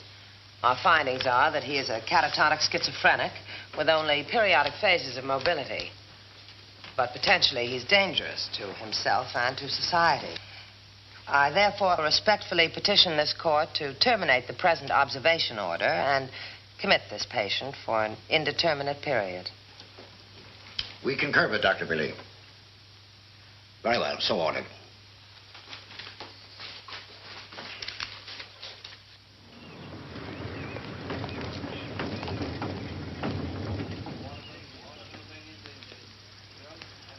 Dale? Dale?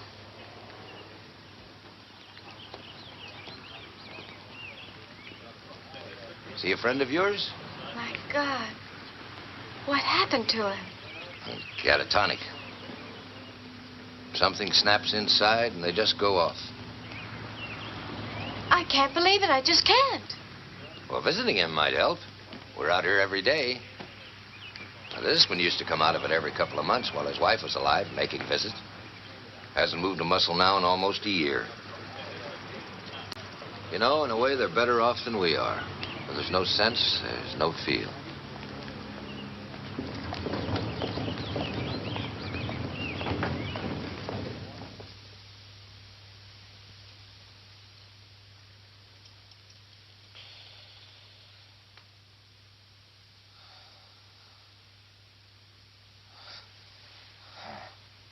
Easy, Nelson.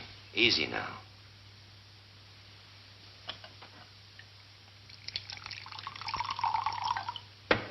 Here you are. This will help. What's that? It's only water. No. Who are you? Mike Newton. I've been taking care of you the past few days. Few days? Forget it. You're okay now. Oh, no, I'm not okay. Strange kind of things floating around inside my head. It's colors. It's purple and green and blue. All floating into each other. Horrible, twisted images I've never seen before. There was nothing. You can go get your dinner now, Mike. I won't need you. Yes, ma'am. No. Don't go. Mike, don't go, please.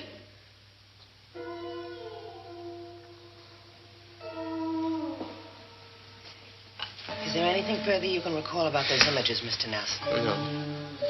Try to remember. Whatever you can. No, I can't remember anything, Nelson.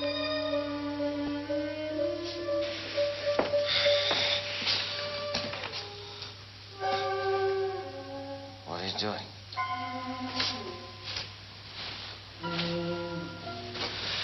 Please, Doctor, let me go. There's no reason to panic, Mr. Nelson. The second phase will last only a few days longer. No, you're insane.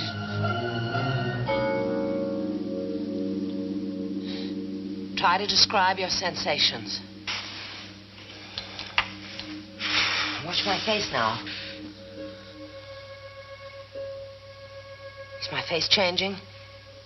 Receding? Getting smaller?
Time for your airing, pal.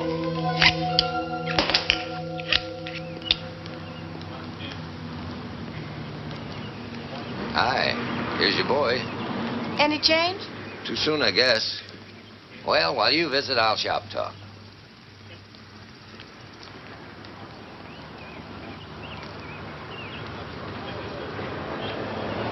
Don't talk. He'll hear.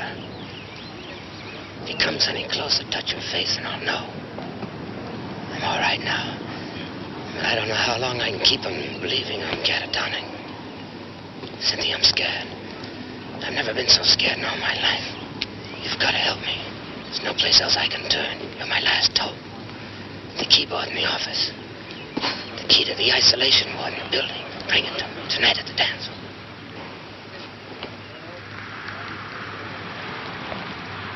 It's too bad you're away, Nelson. Your friend's a real yum-yum.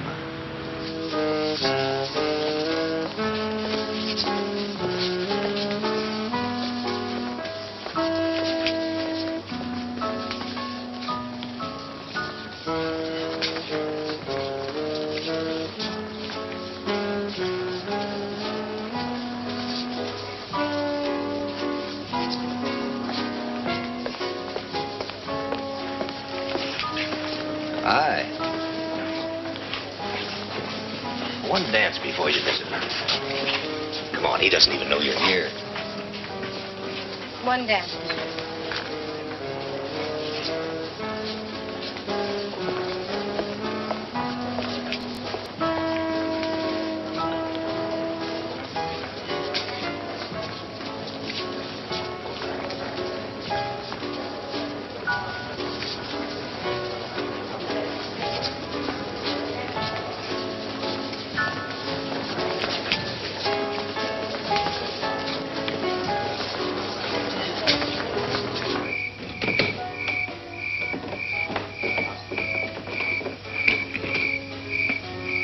Well, Mr. Ashley, he looks better tonight.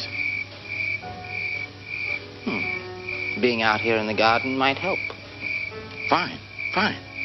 Best therapy there is.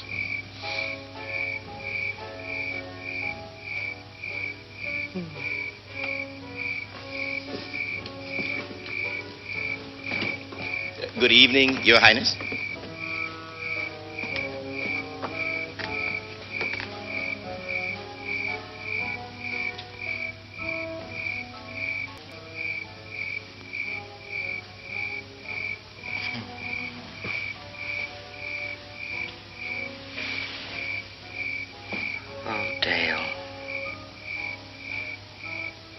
Why did you lie to me? Why did you make me believe you were my friend? Dr. Bailey told me why you came here. She's my friend.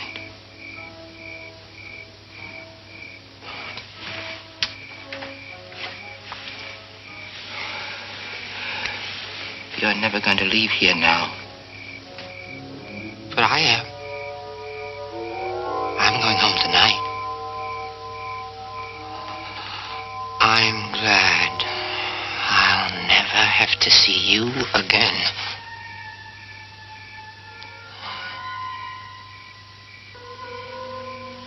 I don't need you anymore. I'm cured now. I'll never need anybody. Ever. Again. After tonight, when I give Dr. Bailey the money she needs, I'm going far away.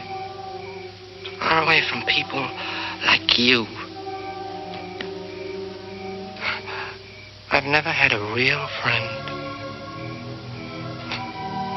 Never. My whole life.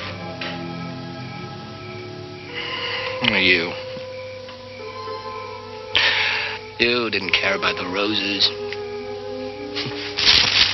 You didn't care about going away with me. All you cared about was money. Like Miss Townsend.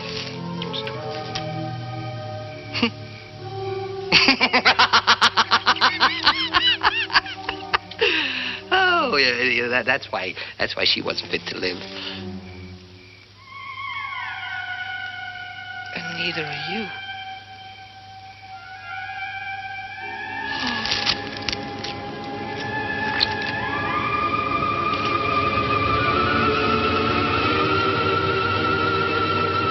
Hey, you. What the hell are you doing with my patient? We used to work together in the rose garden. How dare you move him without permission? Dale, my poor Turpy. You could only talk to me. Just you stay away from him from now on.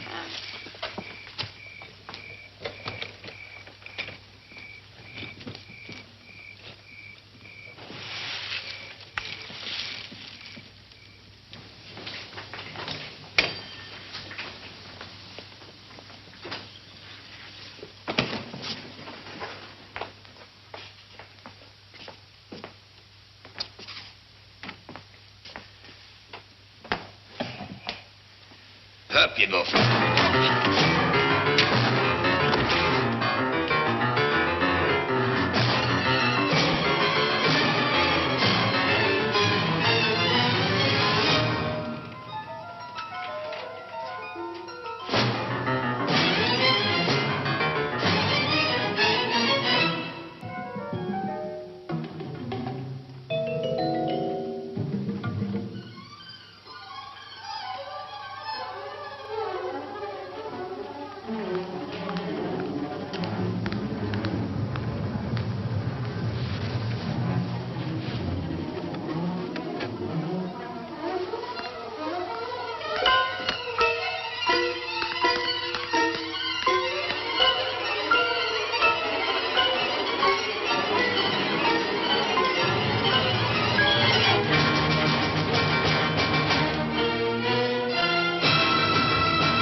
Working late? Yeah.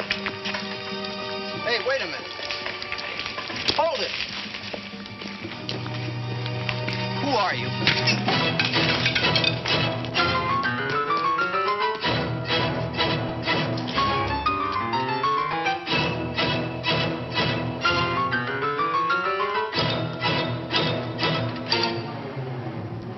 Give me the security office, quick.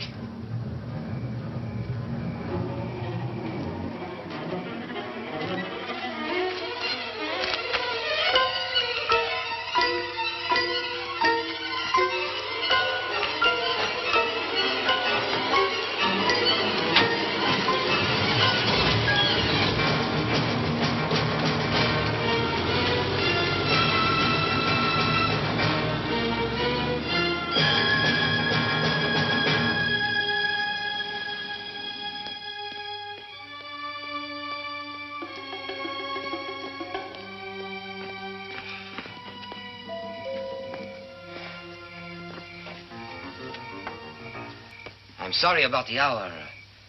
Well, I'm Dale Nelson, a friend of Mr. Manning.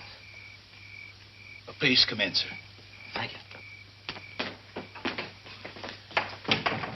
This way, Mr. Nelson.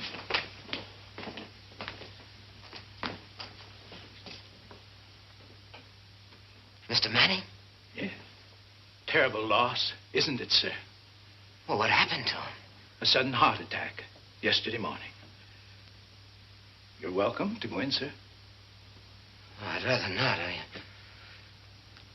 Did Mr. Manning have a close business associate, somebody I can get to tonight? Yes, sir. His secretary, Miss Lindsay.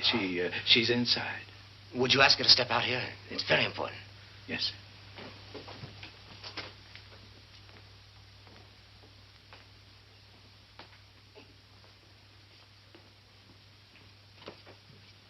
sir. Yes? Miss Lindsay, I'm Dale Nelson. Well, what is it? Well, doesn't my name mean anything to you? Not a thing. Well, I've been working for Mr. Manning on a personal matter. You'll find the details in his file. Hardly. I do all the filing. Well, it might be listed under the name of Mr. Hospital.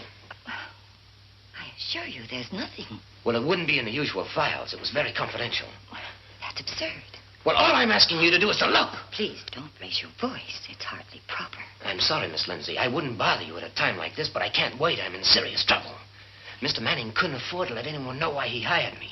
He even agreed to pay me $10,000 out of his own pocket. $10,000? Yes, you see, we're breaking the law. Now, I'm sure you'll find some kind of memorandum about it and the safe deposit key, too. Very well. I'll look. Thank you. Oh, I'm sorry, but our records are personal. You'll have to wait.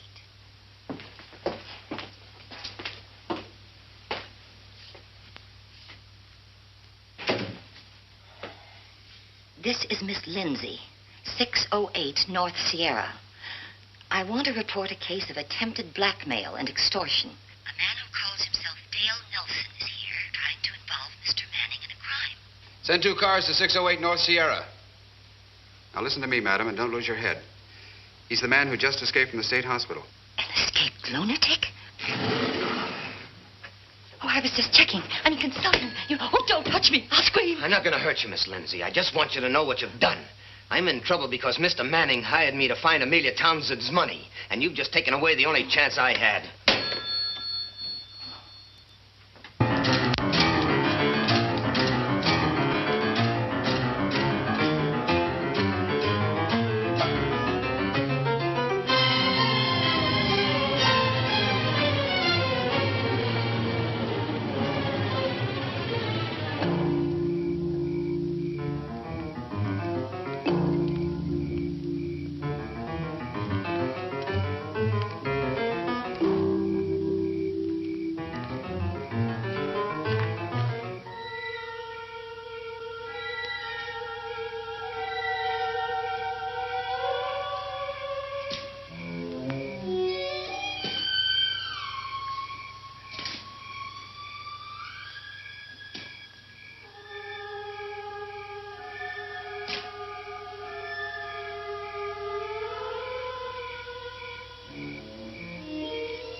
Here now. You count out your share. But it's ashes. Oh. Ashes. Hey, what are you doing? It can't be. That's all. Hey, you stop that! Martin, did you lie to me? What? You said there was money. You told me that you hid it. Now, where is the money? I am going to keep my word. Now I'm going to count out your share, but that's all you get. Here.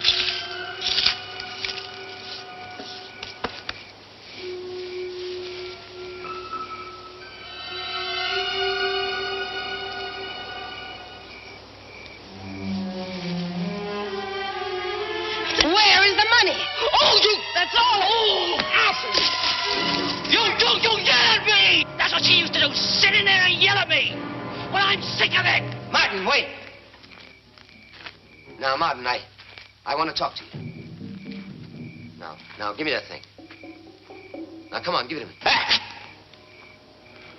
You want my money too, don't you? You're just like her. Yeah, you both want my money, don't you?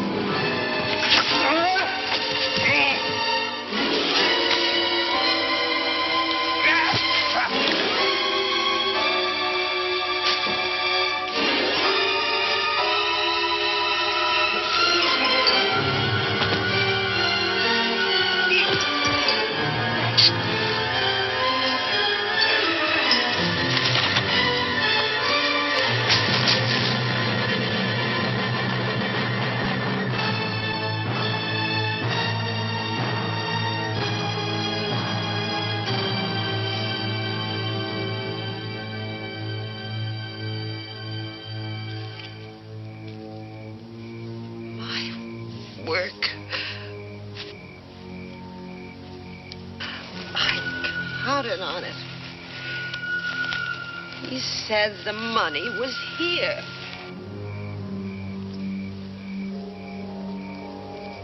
Oh. It is here. It really is. Isn't it?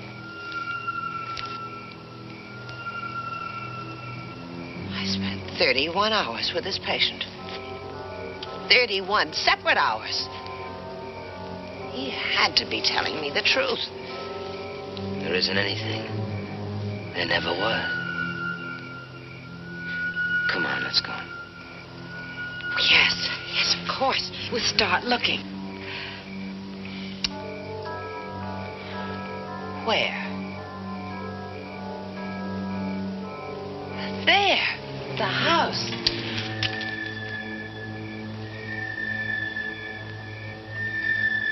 Or out here?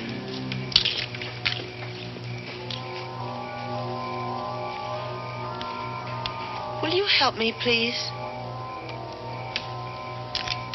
Yes, of course. But we'll need some more help. I'll show them this, then we'll come back. Yes, Doctor? You're very kind.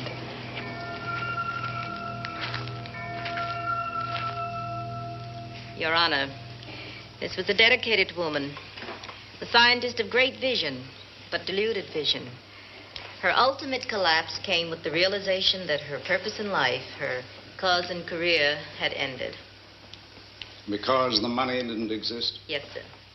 No, sir. No, sir. No, sir. Positively no, sir. The money does exist. And who's in a better position to know after 31 hours? Well, tell me that. Who can challenge it? This is the time. Now. The present. Let us examine every phase of this case. Agreed? All right. 31 separate hours. Do I have the right to be certain? Agreed? All right.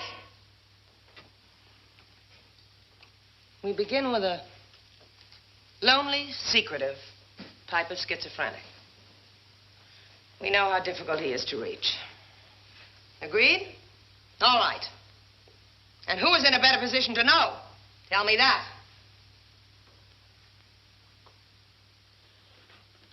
Now, for the other side of the case. If a combination of chemical components will induce a state of catatonia, then inversely, a combination of chemical opposites will dissipate it. Agreed? You're stupid. And she's stupid. 31 separate hours. I had every right to be certain.